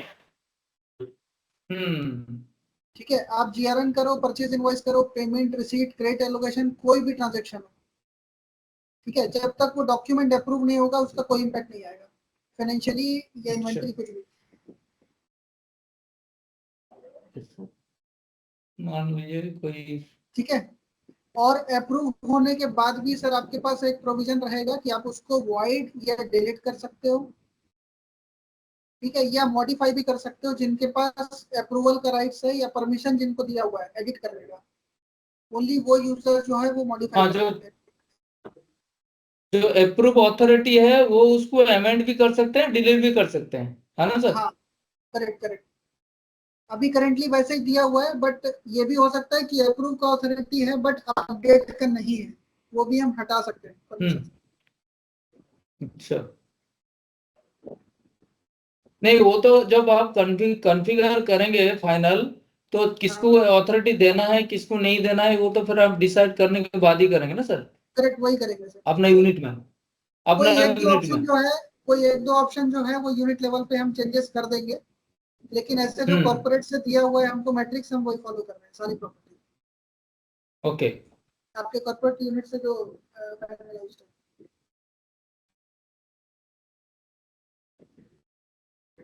ठीक है, ओके नेक्स्ट ऑप्शन पे आते हैं सर, क्रेडिट एलोकेशन। नहीं नितिन जी, मैं ये कह रहा था सपोज कोई बैंक एंट्री किया है, फिगर में कुछ मिसमैच है, राइट, तो उसको जो अप्रूवल जो अथॉरिटी है उसको तो करेक्शन कर सकता है ना वो? कर सकते हैं ना सर। हाँ ठीक। अगर कोई भी डॉक्यूमेंट ड्राफ्ट में है, एग्जांपल के लिए मेरे पास कोई डॉक्यूमेंट आया वो ड्राफ्ट में है, जी, ठीक है, मैं अप्रूव करने वाला हूं तो मैं मॉडिफाई करूंगा देन अप्रूव करूंगा। ओके ओके ओके, उस वाउचर को मॉडिफाई और करेगा I will- फिर उसको सेव करेगा। हाँ, और I will ask to my executive to correct it then I will approve. Right sir, right. Sir मेरा एक क्वेश्चन और था कि जैसे कोई अगर एंट्री बाई मिस्टेक हो गई है, ठीक है, तो उसको मतलब हम मतलब डायरेक्टली मतलब मॉडिफाई कर सकते हैं कर सकते हैं, कि इसके लिए कोई जनरल एंट्री पास करनी पड़ेगी अलग से? नहीं नहीं, मॉडिफाई कर सकते हैं डायरेक्टली। देखो एक मॉडिफाई छोटा कर सकते हैं सा ना, इनकरेक्ट है जेन्युइन है तो मैं एक्सप्लेन कर रहा हूँ सर, वैलिडेशन रहेगा इसमें। अभी जैसे मैंने कोई Okay. पेमेंट एंट्री कर दिया, हम्म,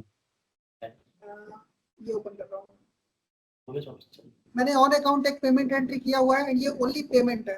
अभी यहाँ पर मैंने Okay. रिकनसाइल नहीं किया इसको, और ना Okay. ही ये पेमेंट को कहीं पर मैंने लिंक किया किसी इनवॉइस के साथ। ठीक है, तो इसमें Okay. मैं मॉडिफिकेशन कर सकता हूँ, बट अगर ये पेमेंट मैंने किसी परचेज इनवॉइस में लिंक कर दिया या इसको मैंने रिकनसाइल कर दिया होगा, तो ये मुझको अलाउ नहीं करेगा मॉडिफिकेशंस के लिए। ओके, फिर इसके लिए फिर मुझे एक एडिशनल जर्नल एंट्री पास करनी पड़ेगी नहीं नहीं, जर्नल एंट्री अभी भी नहीं करनी है, उसके लिए भी ऑप्शन जी, है, दीपक आप जी। ये कर सकते हो। अगर अच्छा, रिकनसाइल्ड है तो आप उसको अनरिकनसाइल करेंगे वापस, देन Okay. मॉडिफाई करेंगे, then reconcile. Got it sir. ठीक है, आपको जेबी क्यों जाना है सर, जब इसमें ऑप्शन दिया हुआ है आपके पास, आपको राइट्स अलाउड है मॉडिफिकेशन का, तो मॉडिफाई एंड गो ऑन ना, आपको जेबी में जाकर के वो एडजस्टमेंट करने की जरूरत नहीं। Got it sir. ठीक है, फिर भी अगर आपको रिकॉर्ड के लिए चाहिए कि ये एंट्री गलत हुई थी, तो आप इसको ऐसा करो, कैंसिल करो। आपके पास वॉइड एंड डिलीट दोनों ऑप्शन है ना।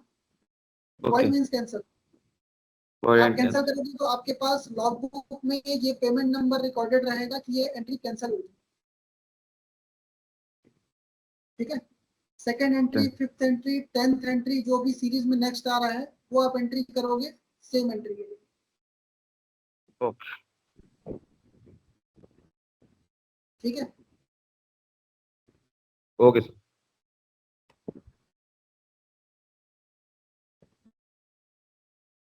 ओके, और कोई query sir? Sir same process आप अभी अपने एग्जिस्टिंग सॉफ्टवेयर में भी यूज करते हो। अगर कोई भी रिकंसिलेशन हो चुका है किसी ट्रांजेक्शन का, तो उसको पहले आप अनरिकंसाइल करोगे, फिर एडिट कर पाओगे। सेम प्रोसेस में उसका अगर आपने एलोकेशन मींस आपने बिल टैग कर दिया, तो बिल अनटैग करोगे, फिर उसके बाद उसको ट्रांजेक्शन को एडिट कर सकते हो। Okay, got it sir. Done Nitin, continue. 1 minute charger.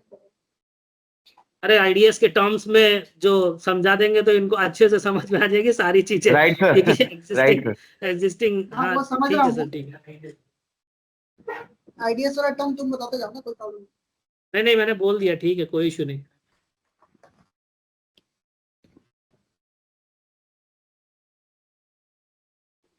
Okay, तो नेक्स्ट क्रेडिट एलोकेशन में आते हैं। अभी ये पेमेंट एंट्री को मैं एलोकेट करके दिखाऊंगा। ये हमने किया हुआ है अगेंस्ट वेंडर, तो वही दिया था मैंने, ए फूड्स। ठीक है, इसी का परचेज इनवॉइस भी बना हुआ है। 50,000 का पेमेंट है ये। अगर ये मुझको एलोकेट करना है किसी भी एक परचेज इनवॉइस, तो मैं सिंपली जाऊंगा क्रेडिट एलोकेशन में। ठीक है, यहाँ पर मैं न्यू क्रेडिट एलोकेशन क्रिएट करूंगा। ठीक है, अब आपके पास यहाँ पर दो ऑप्शन आएगा, रिसीट एंड पेमेंट। अभी जो मैं एलोकेशन करने जा रहा हूँ वो पेबल्स के पार्ट का है, तो पेमेंट में जाऊंगा। ब्रांच ऑटो पिक नहीं कर रहा है, शायद हटाया था मैंने।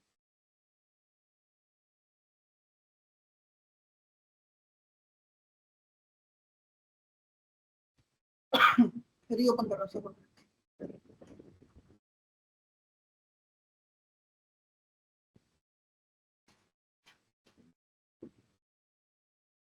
मैम यहाँ तक क्लियर है, कोई डाउट?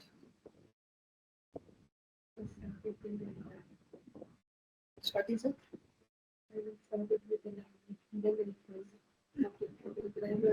तो ऐड रेट एलोकेशन, यहाँ पर मैं पेबल्स वाला एलोकेशन करने जा रहा हूँ, तो पेमेंट में जाऊंगा। ठीक है, रिसीट वाला कुछ भी रहेगा एलोकेशन, इनवॉइसेस, सेल्स इनवॉइसेस के अगेंस्ट पे, तो रिसीट में जाएगा। अभी मैं पेमेंट में आ रहा हूँ। ठीक है, यहाँ पर पेमेंट डेट मैं 1 मार्च से अभी तक का ले ले रहा हूँ। इनवॉइस डेट भी 1 मार्च से अभी तक का ले ले रहा हूँ, 31 तक। ओके, एंड यहाँ पर वेंडर नेम। ठीक है, एंड यहाँ पर मैं अपडेट करूंगा।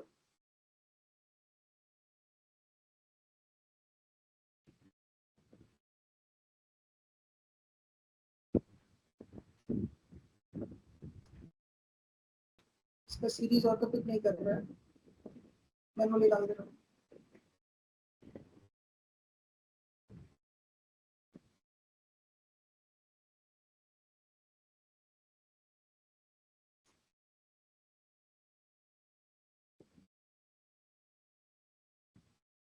ओके, जैसे मैं यहाँ पर अपडेट पे क्लिक करूंगा, सारा डिटेल फिलअप करने के बाद आप यहाँ देखेंगे कि इसमें इनवॉइसेस का डिटेल भी आ रहा है, जो ऊपर बिल या एक्सपेंस शो कर रहा है, these are my purchase invoices actually, ठीक है, अगेंस्ट द सेम वेंडर। और यहाँ जो नीचे शो कर रहा है, this is the payment against the same vendor.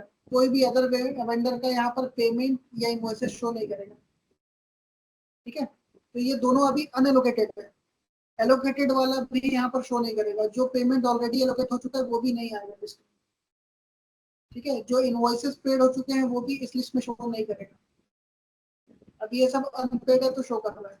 यहाँ पर मुझको सिंपली ये करना है एलोकेट करने के लिए, एग्जांपल के लिए सेकंड नंबर इनवॉइस है, इसमें मुझको अमाउंट एलोकेट करना है। तो यहाँ पर मैं पेमेंट नंबर से देखूंगा, नीचे आपको ड्रॉप डाउन में दिख रहा है, ठीक है। अभी एक ही पेमेंट है तो एक शो कर रहा है, ये सेलेक्ट करेंगे एंड इसमें आप यहाँ पर अमाउंट चेंज कर सकते हैं। अगर 50,000 का पेमेंट है और इसमें मुझको ओनली 40,000 एलोकेट करें, ठीक है, तो ये 10,000 रिमेनिंग रहेगा मेरे पास, ओके। अगर कोई और पेमेंट लिंक करना है सेम इनवॉइस में तो यहाँ पर प्लस करके और भी ऐड कर सकते हैं, ये भी ऑप्शन, क्योंकि ये क्लियर हुआ यहाँ तक।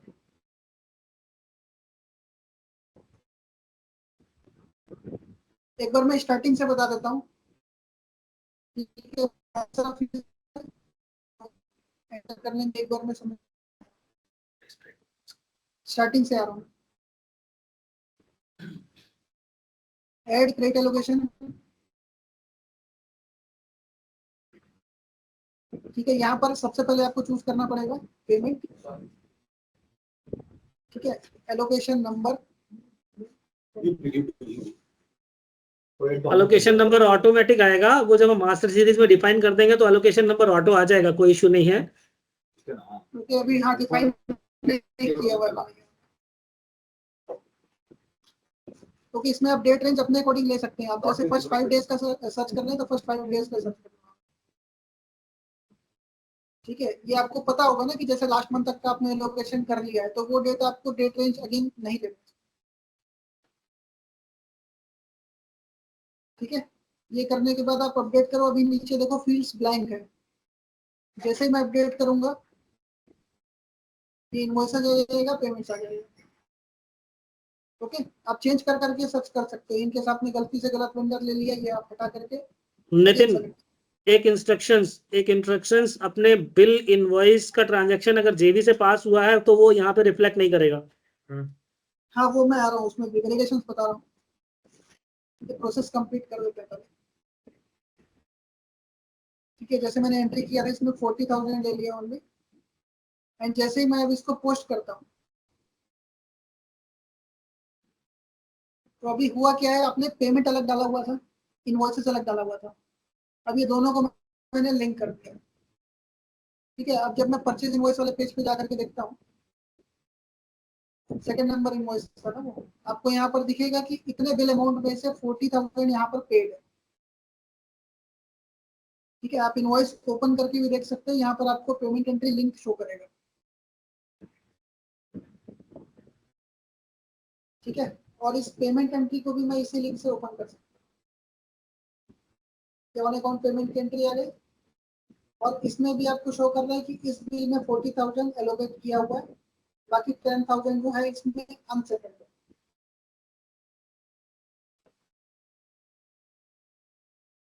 ओके।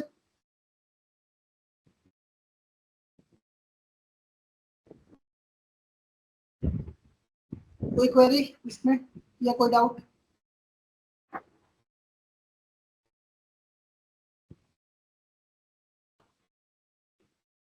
सर मेजर जो क्रेडिट एलोकेशन है तो ये एक मतलब मैं जहां तक समझ पा रहा हूँ तो ये एक मतलब ऐसा प्रोसीजर है कि जैसे पेमेंट पैचिंग का राइट, पेमेंट वेंडर के yes sir, invoices bill and tagging payment जो आपका रिसिट टैग टैग करते हैं ना, bill match bill and receipt.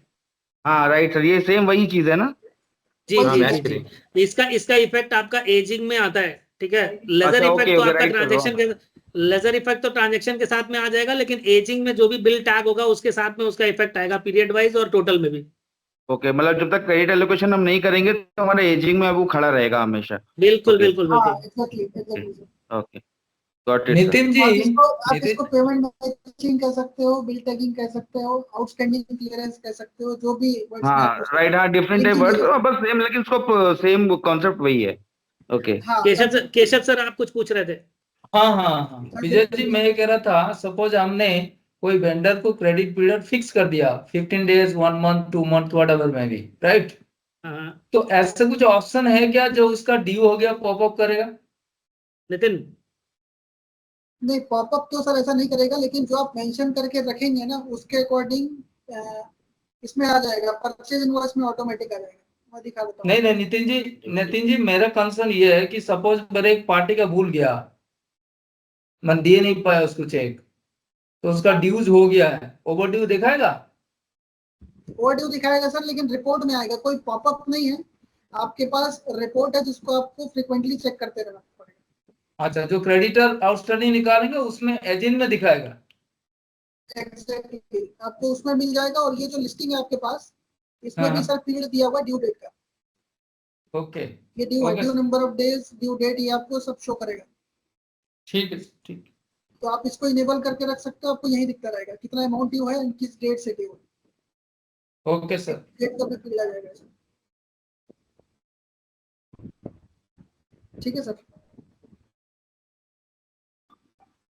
Report में भी ऑप्शन है क्रेडिट नंबर ऑफ डेज के साथ में। समझा ना, मतलब हमने ठीक है सर। मैंने जो अभी ऑप्शन एक्सप्लेन किया क्रेडिट एलोकेशन का, उसमें साथ में ये भी दिखाया मैंने कि आपका जो पेमेंट है वो कर देने के बाद कैसा दिखता है, कितना अमाउंट एलोकेट किया हुआ है उसका लिंक भी आ जाता है इनवॉइस का। इनवॉइस में जाएंगे तो उसमें पेमेंट का लिंक आ जाता है। ठीक है, तो एक तरीके से ड्रिल डाउन ऑप्शन है, आप कहीं भी किसी भी पेज से दूसरे वाउचर में जा सकते हैं जो लिंक है।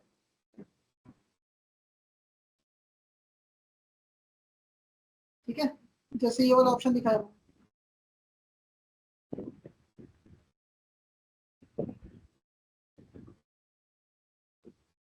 ठीक है, तो ये कंप्लीट है अभी मेरे एंड से। अगर और कुछ भी इसमें डाउट लग रहा है तो आप पूछ सकते हैं इस फ्लो में, पेमेंट रिसीट कॉन्ट्रा एंट्री।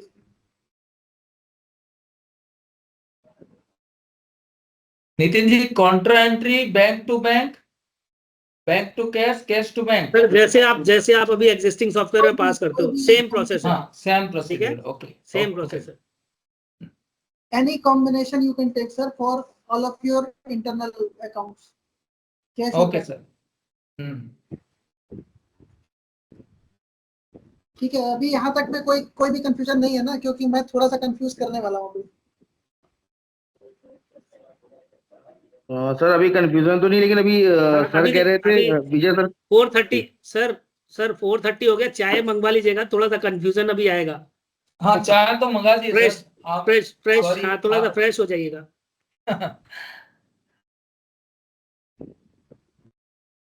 देखो मैं भी बता रहा हूँ सर, क्रेडिट एलोकेशन जो अभी हम लोग कर रहे हैं ना, या एजिंग रिपोर्ट जब आप देखेंगे, खासकर एजिंग रिपोर्ट्स, ठीक है, तो कोई भी इम्पैक्ट आपको शो हो जाएगा वैसा एक्सपेक्टेशन मत रखिएगा।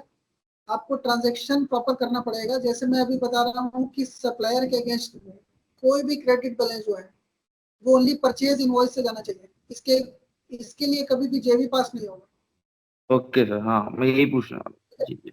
गुड्स का रिसीव वो कर रहे हो आप, परचेज कर रहे हो, या सर्विसेज के अगेंस्ट में कुछ भी एंट्री कर रहे हो, सप्लायर के अगेंस्ट में हमेशा क्रेडिट बैलेंस जो है वो परचेज इनवॉइस से जाएगा, तभी उसका प्रॉपर इम्पैक्ट मिलेगा एजिंग में। कहीं पर भी अगर आपने जेबी के थ्रू दिखा दिया तो वो एजिंग में रिफ्लेक्ट नहीं करता है। लेकिन ठीक है, सेम दूसरा अपना part- सेल इनवॉइस के अगेंस्ट में भी सेल इंस्ट्रक्शंस जो हाँ है हाँ, वो वो सेम भी डेटर और क्रेडिटर। अभी मैं ओनली पेबल्स कवर कर रहा हूँ। पेबल्स में सर कोई भी क्रेडिट बैलेंस जो है वो इनवॉइस के थ्रू जाएगा, ये क्लियर है। डेबिट बैलेंस जो है वो आप पेमेंट्स के थ्रू भी दिखा सकते हो, एनी काइंड ऑफ पेमेंट, जिसमें मैंने आपको बताया एडवांस पेमेंट होगा, अदर पेमेंट होगा, बिल पेमेंट होगा। ठीक है, पार्टी वाला जो ट्रांजैक्शन होगा वो मेनली एडवांस पेमेंट होगा या ऑन अकाउंट पेमेंट होगा। ठीक है, पार्टी टू पार्टी जो ट्रांजैक्शन होगा, और पेमेंट्स आप जेबी के थ्रू भी दिखा सकते हो। ठीक है, अगर जेबी के थ्रू अपने किसी सप्लायर को डेबिट किया हुआ है तो वो आपको क्रेडिट एलोकेशन में भी शो करेगा और सारे रिपोर्ट्स में भी प्रॉपर शो करेगा, उसमें कहीं कोई इशू नहीं। ठीक है सर, सेम वैसे ही रिसीट के केसेस में आप कोई भी रिसीट एंट्री जेबी से पास कर सकते हो। पार्टी टू पार्टी वाला जो रिसीट होगा वो मेनली ऑन अकाउंट रिसीट से बनेगा। ठीक है, और रिसीवेबल्स के केस में जो डेबिट ट्रांजैक्शन होगा कस्टमर का, वो हमेशा सेल इनवॉइस से ही जाएगा, जैसे मैंने परचेज के लिए बताया सेम वैसे ही डेबिट अगेंस्ट कस्टमर। ठीक है, ये रिपोर्ट्स में जो मैपिंग है वो मैं बता रहा हूँ, क्योंकि वो गलत एंट्री कर देने के बाद रिपोर्ट में शो नहीं कर रहा है वो वाला कंप्लेंट आएगा, इसलिए मैं पहले से क्लियर कर दिया।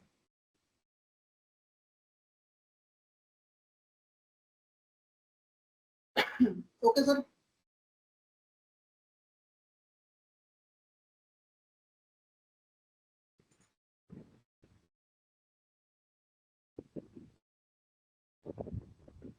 तो ये सर एक मेजर सेक्शन है कैश एंड बैंक कंप्लीटली।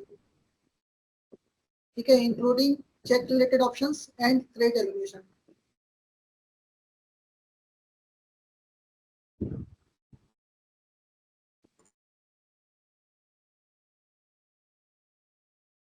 ठीक है, नेक्स्ट वाले सेक्शन में आते हैं सर, क्लियर है?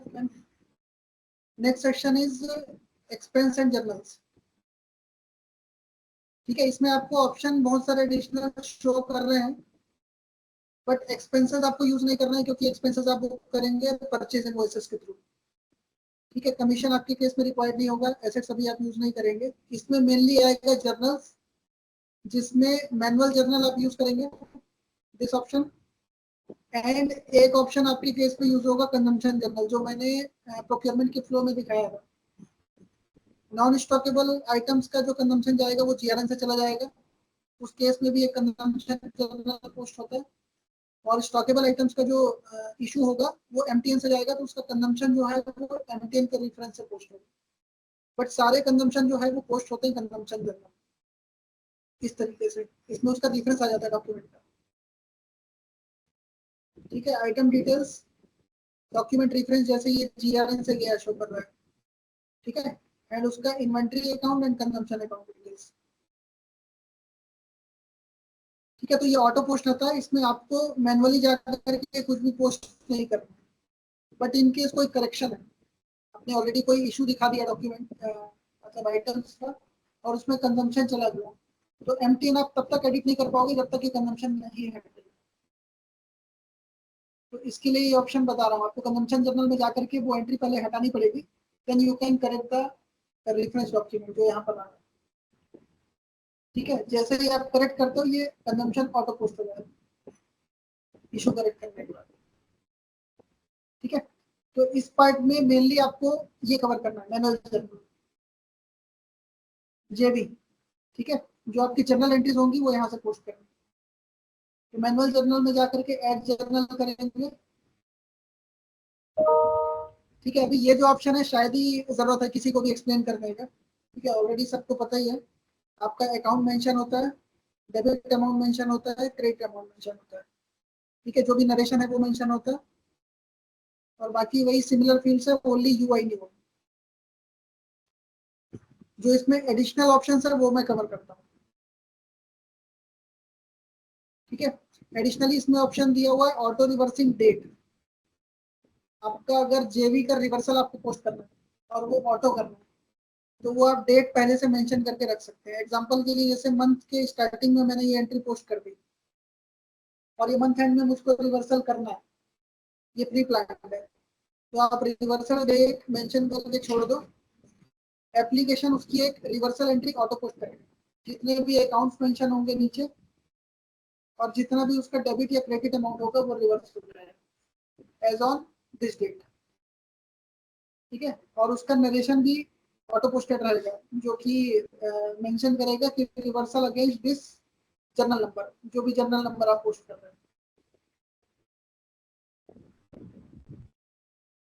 ठीक है, एक ये ऑप्शन है। दूसरा एक एडिशनल ऑप्शन है प्रोविजनल जेबी का। अगर आप कोई जर्नल को एज प्रोविजनल पोस्ट करते हैं, मतलब उसका एक्चुअल इम्पैक्ट आप नहीं चाह रहे बट जेबी पोस्ट कर रहे हैं, और जब आपको उसका एक्चुअल इम्पैक्ट चाहिए तब आप वो प्रोविजनल जेबी को सिलेक्ट कर सकते हैं। यहाँ पर जर्नल टाइप आ जाता है आपका। फर्स्ट जो आप जेबी पोस्ट करोगे, प्रोविजनल साइड हटाया हुआ है ऑप्शन, ड्रॉप डाउन आ जाएगा यहाँ पर प्रोविजनल का। तो प्रोविजनल जेबी जब आप सिलेक्ट करोगे तो उसके रेफरेंस से आप उसको एक्चुअल एंट्री में पोस्ट कर सकते हैं। जैसे आप पीओ टू जीआरएम करते हो तो आइटम डिटेल्स ऑटो आ जाता है, उसमें अकाउंट डिटेल्स और डेबिट क्रेडिट अमाउंट ऑटो आ जाएगा। आप प्रोविजनल को एक्चुअल में पोस्ट कर दो, दैट्स इट, वो ऑप्शन है। ठीक है, एक ऑप्शन दिया हुआ है प्रीपेड के लिए।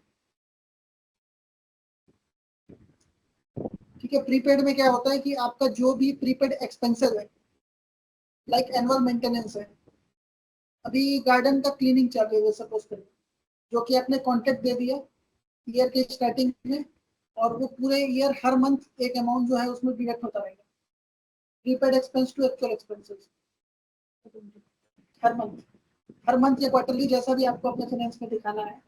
ठीक है, तो वो आप क्या करोगे, एडवांस पेमेंट का एलोकेशन दिखाओगे to actual expenses on monthly और क्वार्टरली बेसिस और हाफ ईयरली बेसिस, जो भी है। तो जब भी वो माइनस होगा प्रीपेड अकाउंट का जो बैलेंस है उसको वो नॉक ऑफ कर दिया जाएगा।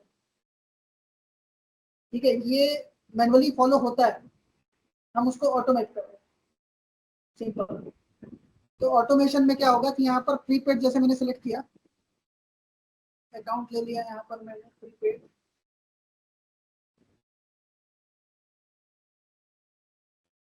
अभी ये लेते हैं प्रीपेड एक्सपेंस लिनन।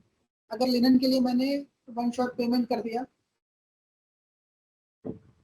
इतना, और इसको मैं नेक्स्ट 12 मंथ्स तक डिडक्ट करना चाह रहा हूँ।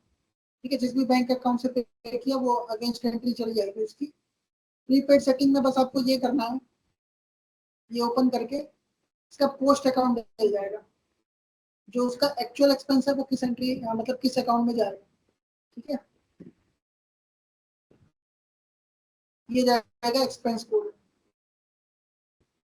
जो प्रीपेड के लिए लिया है वो एसेट कोड है, करंट एसेट्स, और ये है एक्सपेंस कोड। अब आपको यहाँ पर डिफाइन करना है कि कितने पीरियड के लिए ये स्प्लिट होगा, तो मैंने मंथ्स में डाल दिया 12। तो ये जो 1 लाख रुपीज है ये डिवाइड हो जाएगा 12 मंथ्स में, और 12 मंथ्स तक हर महीने इतना अमाउंट जो है वो प्रीपेड एक्सपेंस से एक्सपेंस को डेबिट होता रहेगा, credit to asset code and debit to expense code. ठीक है, और आप यहाँ पर डेट डिफाइन कर सकते हैं कि मंथ के कौन सी डेट को आपको हर बार पोस्ट करना है। जैसे मैंने 5 डाल दिया, तो डे 5 ऑफ ईच मंथ उस डेट में वो एंट्री ऑटो पोस्ट हो जाएगा।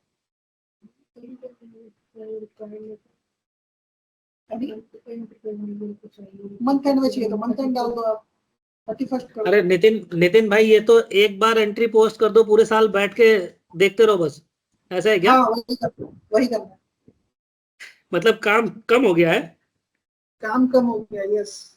वो ड्राफ्ट में पड़ा रहेगा एंट्री, आप अप्रूव करते जाओ, सिंपल, आपका हर मंथ का एक्सपेंसेस डन। लाइक जैसे आपने एएमसी ले रखी है सर, तो एएमसी की एंट्रीज हम उसको भी हम प्रीपेड एक्सपेंस ही है वो, तो हाँ, अब उसको भी हर मंथ हमने को हर मंथ एंट्री डालनी पड़ती थी। अभी क्या इसमें डेट हम फिक्स कर देंगे हर मंथ का एंड जो हम डिसाइड करेंगे पर्टिकुलर जो भी है, तो उसके अकॉर्डिंग वो एंट्री पोस्ट हो दी जाएगी। तो ये बेस्ट ऑप्शन है ये। सर अप्रूव करना पड़ेगा, ऐसा नहीं कि ऑटोमेटिक पोस्ट हो जाएगी, अप्रूव करना पड़ेगा आपको। ओके ओके राइट, अच्छा ओके ठीक है, हाँ तो ठीक है सर अप्रूव, हाँ ओके।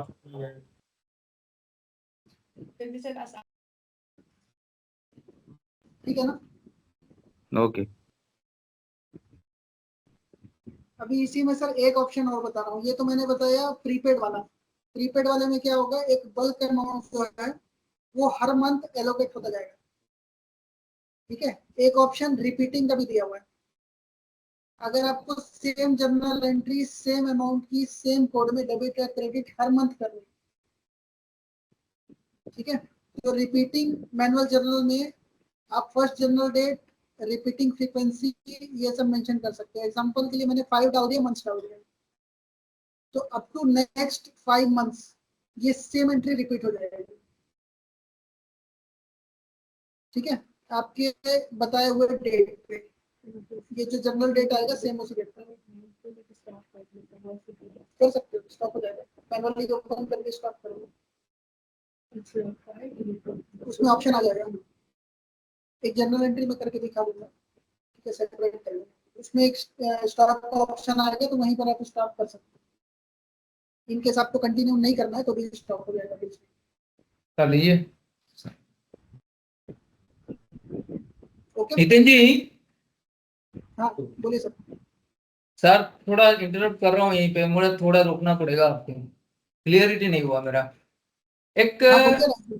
हाँ हाँ सर, मैं ये कह रहा था, एक बिल मेरे पास आया 400 रुपये की, ठीक है सर, ठीक है, ये 6 महीने का है सर, 6 मंथ। हाँ तो करंट मंथ में मैंने 150 रुपया ले लिया और 5 महीना का मैंने 250 रुपया डाल दिया प्रीपेड में। हाँ ठीक है सर, मेरा एंट्री पास हो गया और क्रेडिटर को मैंने, वेंडर को मैंने क्रेडिट कर दिया, बराबर हो गया एंट्री। बट नेक्स्ट महीना में जो मैंने खर्चा दिखाऊंगा वो जेबी क्या पास करूंगा? देखो, अगर यानी कि अमाउंट चेंज हो रहा है ना, रिपीटेशन के केस में आप पूछ रहे हो, अगर हाँ अमाउंट चेंज होता है तो उस केस में सर आपको ये करना पड़ेगा कि फर्स्ट मंथ का एंट्री आप मैनुअल कर लो, सेकंड मंथ से कंटिन्यूएशन डाल दो, एक मंथ का फ्रीक्वेंसी कम करके। अगर वो करना अमाउंट पड़ेगा। इक्वल, अगर अमाउंट इक्वल हो तो अगर तो सर अमाउंट इक्वल है प्रीपेड एक्सपेंस और इधर repeating journal, repeating manual journal के थ्रू आप ले सकते हो उसको। ओके, मैं वही चीज पूछ रहा था सर। पर Please. मंथ सेम है, पर मंथ अगर सेम अमाउंट है तो आप उसको कंटिन्यू कर सकते हो प्रीपेड एक्सपेंस के थ्रू भी, हाँ, ये और मैं रिपीटिंग मैनुअल जर्नल के थ्रू। उसमें भी एक ओके ऑप्शन है सर, सर, ओके। जो पूछ रहे हैं ना, प्रिसाइजली जो कैलकुलेशन होगा ना उसके लिए भी एक ऑप्शन है, मैं दिखा रहा हूँ। प्रीपेड के केस में स्प्लिट पीरियड को आप डेज ले सकते हो एंड डे वाइज मंथली भी ले सकते हो। डे वाइज मंथली में क्या होगा, जो एक्चुअल नंबर ऑफ डेज है वो काउंट होगा मंथ वाइज। ठीक है, अगर तो अभी अमाउंट एग्जांपल, सर अगर अमाउंट वेरिएंस है तो फिर मेरे को मैनुअली डालना पड़ेगा, अदरवाइज उसको हाँ मैनुअली डालना सेम अमाउंट है तो रिपीट कर दूंगा, ये है हाँ ना सेम सर? अमाउंट है तो फिर आप सिंपली मंथली ले लो, हर मंथ का सेम कैलकुलेशन है। ठीक है सर, ठीक है, थैंक यू सर, कंटिन्यू।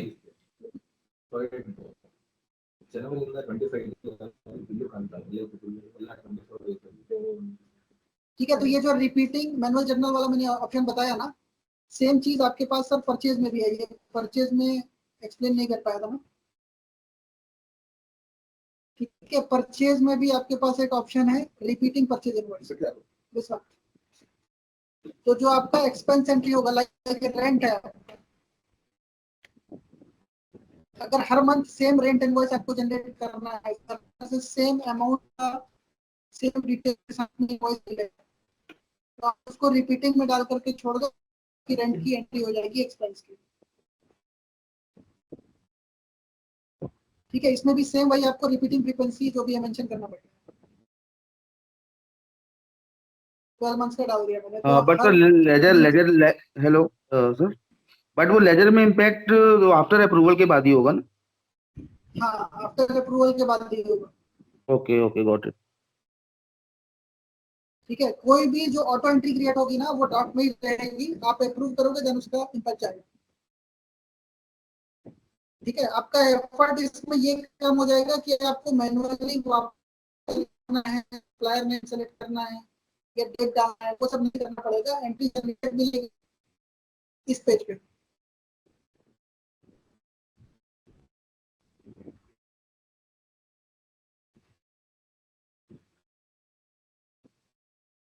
ये सारे स्टेटस है ना यहाँ पर डॉक्यूमेंट्स के, तो जितने भी डॉक्यूमेंट ड्राफ्ट में रहेंगे वो आपको यहाँ से हो जाएंगे एक साथ। अब उस मंथ पे जितनी एंट्री पोस्ट करनी है वो ड्राफ्ट में आपके पास बना हुआ है, आप यहाँ सेलेक्ट ऑल करो और अप्रूव करो, सिंपल। ठीक है, ये कवर कर लेते हैं। कैश एंड बैंक में एक ही चीज बचा है। ठीक है, छोटा सा ही पार्ट है ये। अभी जैसे ये मेरा बैंक अकाउंट है, इसमें स्टेटमेंट आपको इंपोर्ट करना है। ठीक है, तो ये ऑप्शन है इंपोर्ट स्टेटमेंट का। ठीक है, इसका एक एक्सेल फाइल है, मैं आपको एक्सेल भी दिखा रहा हूँ साथ में।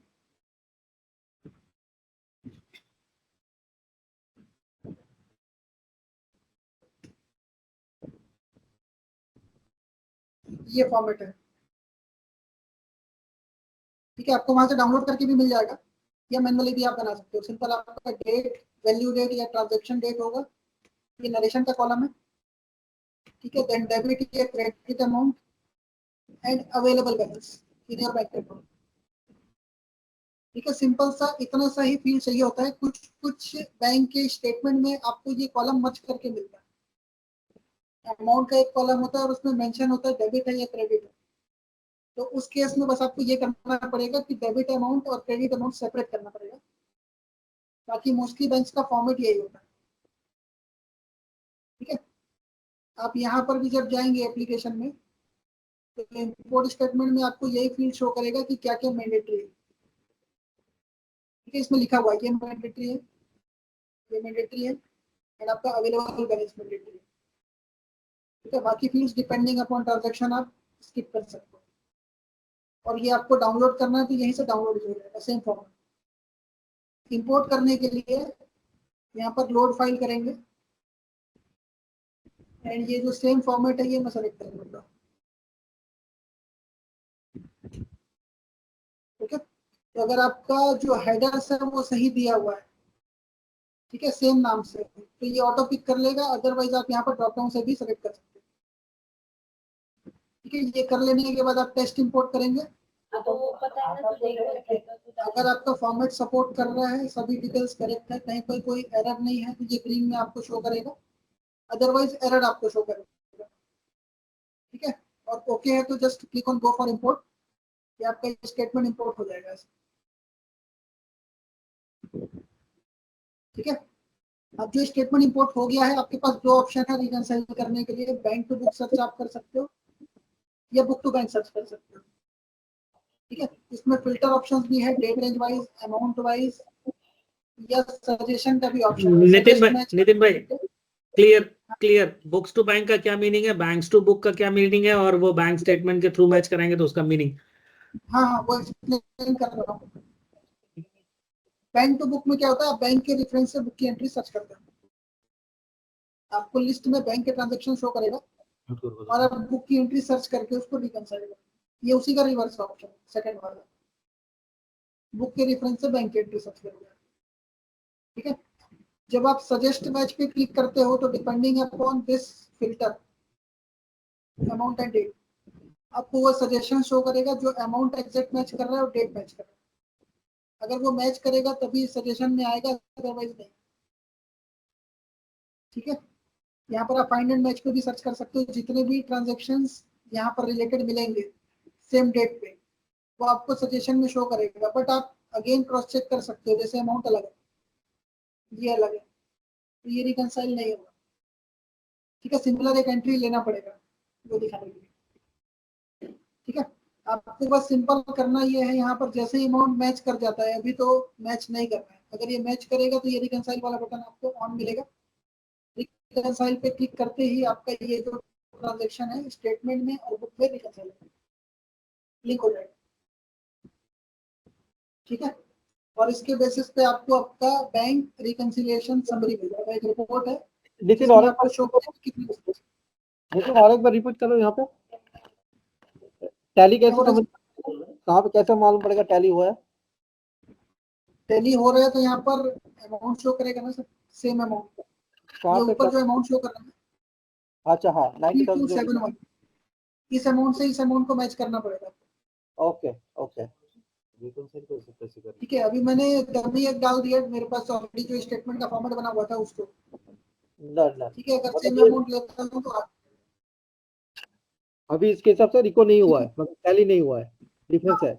आपके पास एक ऑप्शन और है सर, अगर आपको स्टेटमेंट इंपोर्ट नहीं करना है, मैनुअल रेफरेंस से ओनली टिक करते जाना।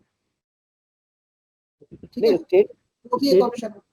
स्टेटमेंट थ्रू और एक इशू आएगा ना, क्योंकि एग्जैक्ट नाम होगा तो ही मैच कर पाएगा। वेंडर नहीं, नेम नाम जरूरी नहीं है सर, नाम जरूरी नहीं है, वो तो ऐसे भी NEFT नाम नहीं होता है, उसमें नरेशन होता है। अच्छा, नरेशन वाइज आपके बैंक स्टेटमेंट में नरेशन होता है, जरूरी नहीं है कि पूरा नाम उसमें मेंशन हो। ओके, वही नरेशन के बेसिस में मैच करेंगे वो। ठीक है, उसमें आप टेक्स्ट से रीड कर सकते हैं, नेम कोड या कोई भी एक रेफरेंस जो डाला हुआ है नंबर, उससे भी आप मैच कर सकते हैं। ठीक है, Okay. आपके पास एक इजी ऑप्शन ये भी है, अगर आपको स्टेटमेंट इंपोर्ट नहीं करना है तो सीधा आप बैंक बुक समरी में चले जाइए। ठीक है, इसमें आप मैनुअल रेफरेंस के थ्रू भी रिकनसाइल कर सकते हो। यहाँ रिकनसाइल में जाकर के आपका यहाँ पर बैंक स्टेटमेंट नंबर जो है या डेट जो है वो आप यहाँ डाल दो। ओके, और रिकनसाइल पे क्लिक कर दो तो भी ये रिकनसाइल हो जाएगा। अगर आपको स्टेटमेंट इंपोर्ट नहीं करना, अब ये रिकनसाइल आना स्टेटस। ठीक है, और एक बार रिकनसाइल हो जाने के बाद ये बुक की एंट्री आपको यहाँ पर लिस्ट में शो नहीं करेगा। ठीक है, यहाँ पर लिस्ट में ओनली आपको वो शो करेगा that is pending for reconciliation.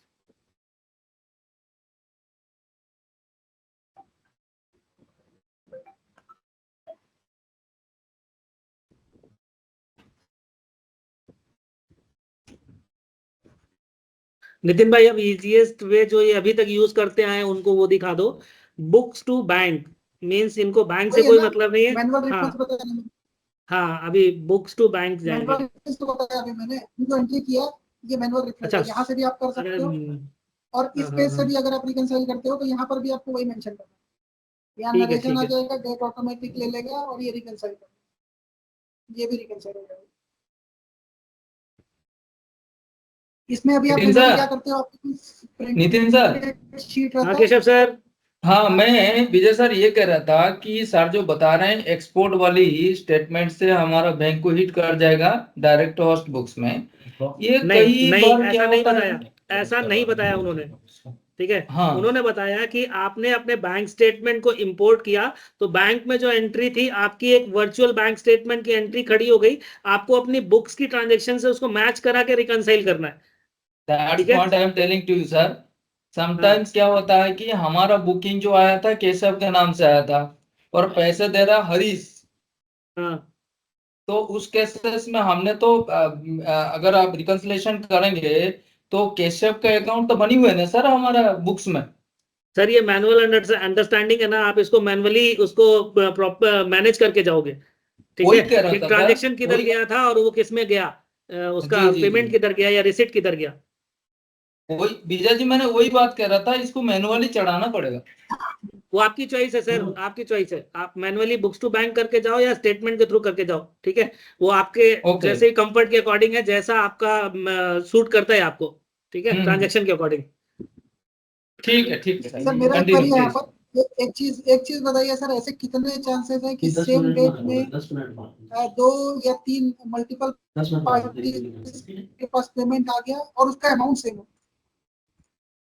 हाँ ऐसे भी सर आता है कभी कभी।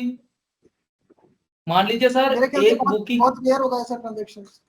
एक बुकिंग है सर, उसके अगेंस्ट में 2 ट्रांजेक्शन आता है अलग अलग आदमी से on behalf of him that he is paying, तो उस सर, केसेस में दैट तो विल बी हमने settled manually. By that will be settled by a different company. Right sir, right sir. No no, That will company become is same, according to sale. Yes. company is same, company is only Mm-hmm. one, but Mm-hmm. the payment we are getting for the 2 person only. In bank statement showing Harish and Keshav, they are paying on behalf of X. तो उस time में bank, तो जब हम अगर उससे चलेंगे manually चलेंगे तो ये दोनों पेमेंट को केशव के अकाउंट में एक्स के अकाउंट में हम सेटल करेंगे। नहीं तो उस मैं ये केस में कहना आप चाहता उसको हूँ सर। बाइफरकेट नहीं करोगे, अपने अपने रिसिट पेमेंट में बाइफरकेट नहीं करोगे आप। हाँ बाइफरकेट करेंगे सर। हाँ, तो उसको सेपरेट, केशव का अलग और विजय का अलग, वो बाइफरकेट करना पड़ेगा ना आपको, फिर जी वो जी जी एक्चुअल जी मैच हो जाएगा। जी जी जी जी जी, वही बात कर रहा था सर। ठीक है, वो तो पीछे ही रिकंसिलेशन से पहले आपके ट्रांजेक्शन में उसको हम अपडेट कर लेंगे, एडिट ठीक है करके। सर, ठीक है सर, कंटिन्यू। ठीक है, ठीक। ठीक है विजय, कवर्ड है ये? हाँ डन है, आगे कंटिन्यू। सेक्शन है सेल्स और टेक्नोलॉजीज के साथ में करेंगे, और देन ये रिपोर्ट्स है। ठीक है, तो रिपोर्ट्स का ओवरव्यू, दो सेक्शन में, हाँ ओवरव्यू कर रहा हूँ। तो जैसे मैंने दो सेशन में हाईलाइट किया था, उनसे रिलेटेड जो रिपोर्ट्स रहेगा परचेज और इन्वेंटरी का। ठीक है, यहाँ पर ये वाले सेशन में मैं सारे अकाउंटिंग रिपोर्ट्स सेट पर, ये सारे फाइनेंशियल रिपोर्ट्स हैं। Okay, balance sheet, trial balance, income statement, cash flow statement,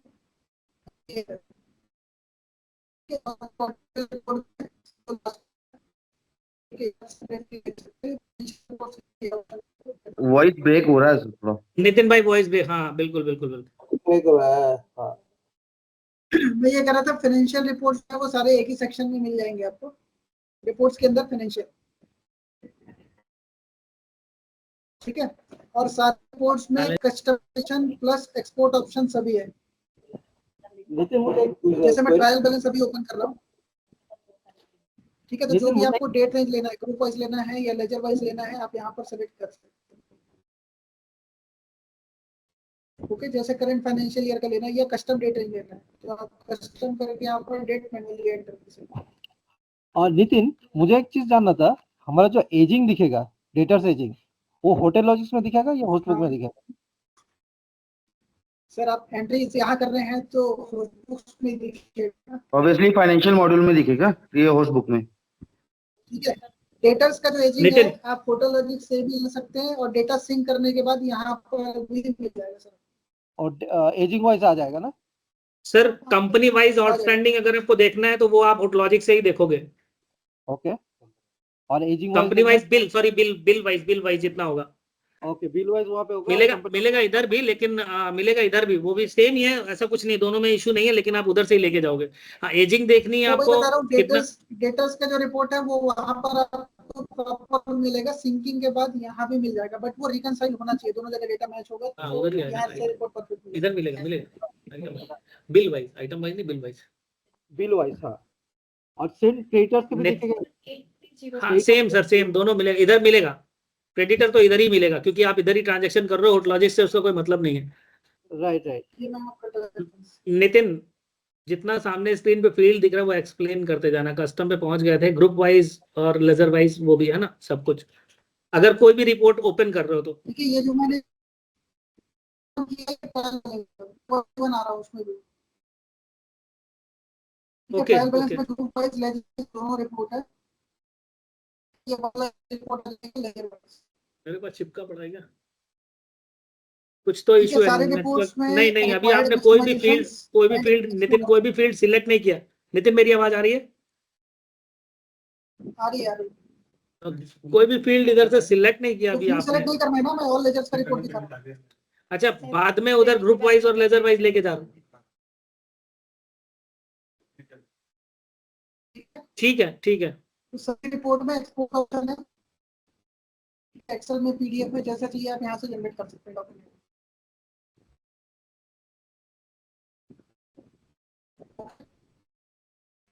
आप आउट कीजिएगा सारे फाइनेंशियल रिपोर्ट्स। अकाउंटिंग में ये रिपोर्ट है, डेबुक जो मैंने ओपन किया था वो आ जाएगा। बैंक जो आपने रिकंसाइल किया, बैंक रिकंसिलिएशन समरी आ जाएगा। ओके, जो आप एजिंग रिपोर्ट्स कह रहे हैं वो आएगा ये सेक्शन में। परचेज के अंदर में आ जाएगा vendor ageing report. Okay, and sales के सेक्शन में आ जाएगा कस्टमर एजिंग रिपोर्ट।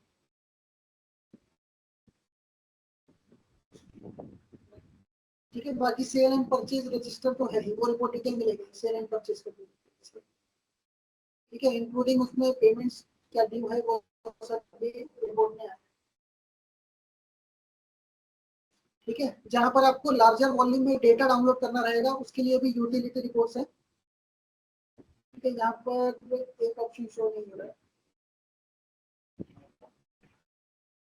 एक आपके पास लिंक आ जाएगा डेटा यूटिलिटी रिपोर्ट का, लार्जर वॉल्यूम में जहाँ पर आपको डेटा डंप करना रहेगा, लाइक ऑडिटर्स को रिक्वायर्ड रहता है ना, तो वो एक ऑप्शन में लिंक इनेबल कर दूंगा तो उसमें शो हो जाएगा।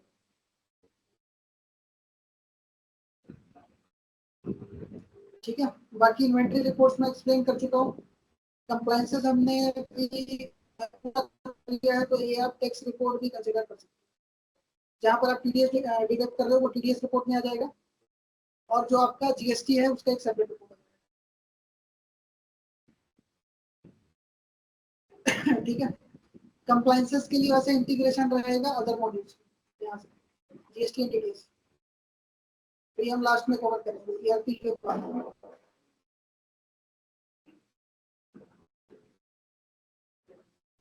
मैं कह रहा हूँ कि जो भी रिपोर्ट्स है ऑप्शन से मैंने हाईलाइट कर दिया है। अगर कोई स्पेसिफिक रिपोर्ट आपको अभी समझना है तो वो मैं ओपन कर देता हूँ, अदरवाइज आप चेक करने के बाद क्वेरीज वाले सेशन में भी डिस्कस कर सकते हैं। हाँ, अभी एक क्वेरी का सेशन भी रहेगा हमारा, तो उसमें भी हम उसको कवर कर लेंगे। थोड़ा सेल्स रिपोर्ट दिखाइए ना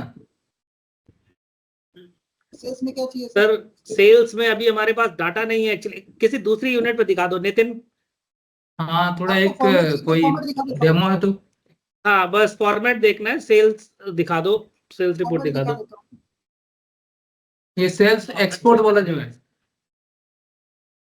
हाँ हाँ, वही वही होटलॉजिक्स के थ्रू जो ट्रांसफर होके आएगी उसी के अगेंस्ट में। जी जी केशव सर, हाँ जी सर सुन रहा हूँ। इनवॉइस वाइज सेल जो आपको देखनी है वो आप आपके सेल्स मॉड्यूल से ही देखोगे। मींस अगर फ्रंट ऑफिस का कोई भी बिल देखना है वो उधर से देखोगे।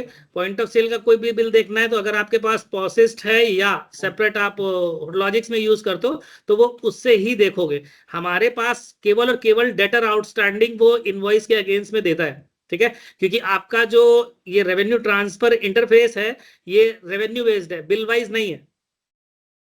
हाँ वही बात बोल रहा ठीक हूँ था सर कि मेरे को जैसे आईडीएस में फिलहाल मुझे जीएसटीआर 1 डाउनलोड करने के बाद मैं जीएसटी भर सकता हूँ, तो उसमें मुझे इसमें मुझे सेल्स रिपोर्ट अगर मैं खोलूंगा तभी तो मुझे पता चलेगा कि मेरा टोटल वो सेल सर कितना हुआ। वो जीएसटीआर 1 जो रहेगा, जो आउटपुट टैक्स जितना भी रहेगा वो आपको जी होटलॉजिक्स के थ्रू मिलेगा, ठीक अच्छा है। ऑटोलॉजिक और से उसको मिलेगा। क्लब करके हम्म कैसे हमारे सिस्टम पे अपलोड करना है आपको, वो हम अपने जीएसटी और टीडीएस का जो सेशन रहेगा उसमें आपको दिखाएंगे। एग्जैक्टली सर हमें वही चाहिए सर थोड़ा। अच्छा वो वो और अलग सा सेशन होगा। आउटपुट, हाँ आउटपुट हम्म जितना होगा वो आपको होटलॉजिक से मिलेगा। इनपुट तो सिस्टम में ही हमारे फीड हो रहा है तो वो हम आपको इधर से दे देंगे। एग्जैक्टली सारी यूनिट्स को क्लियर है ये? Got it sir. Yes sir okay. Okay okay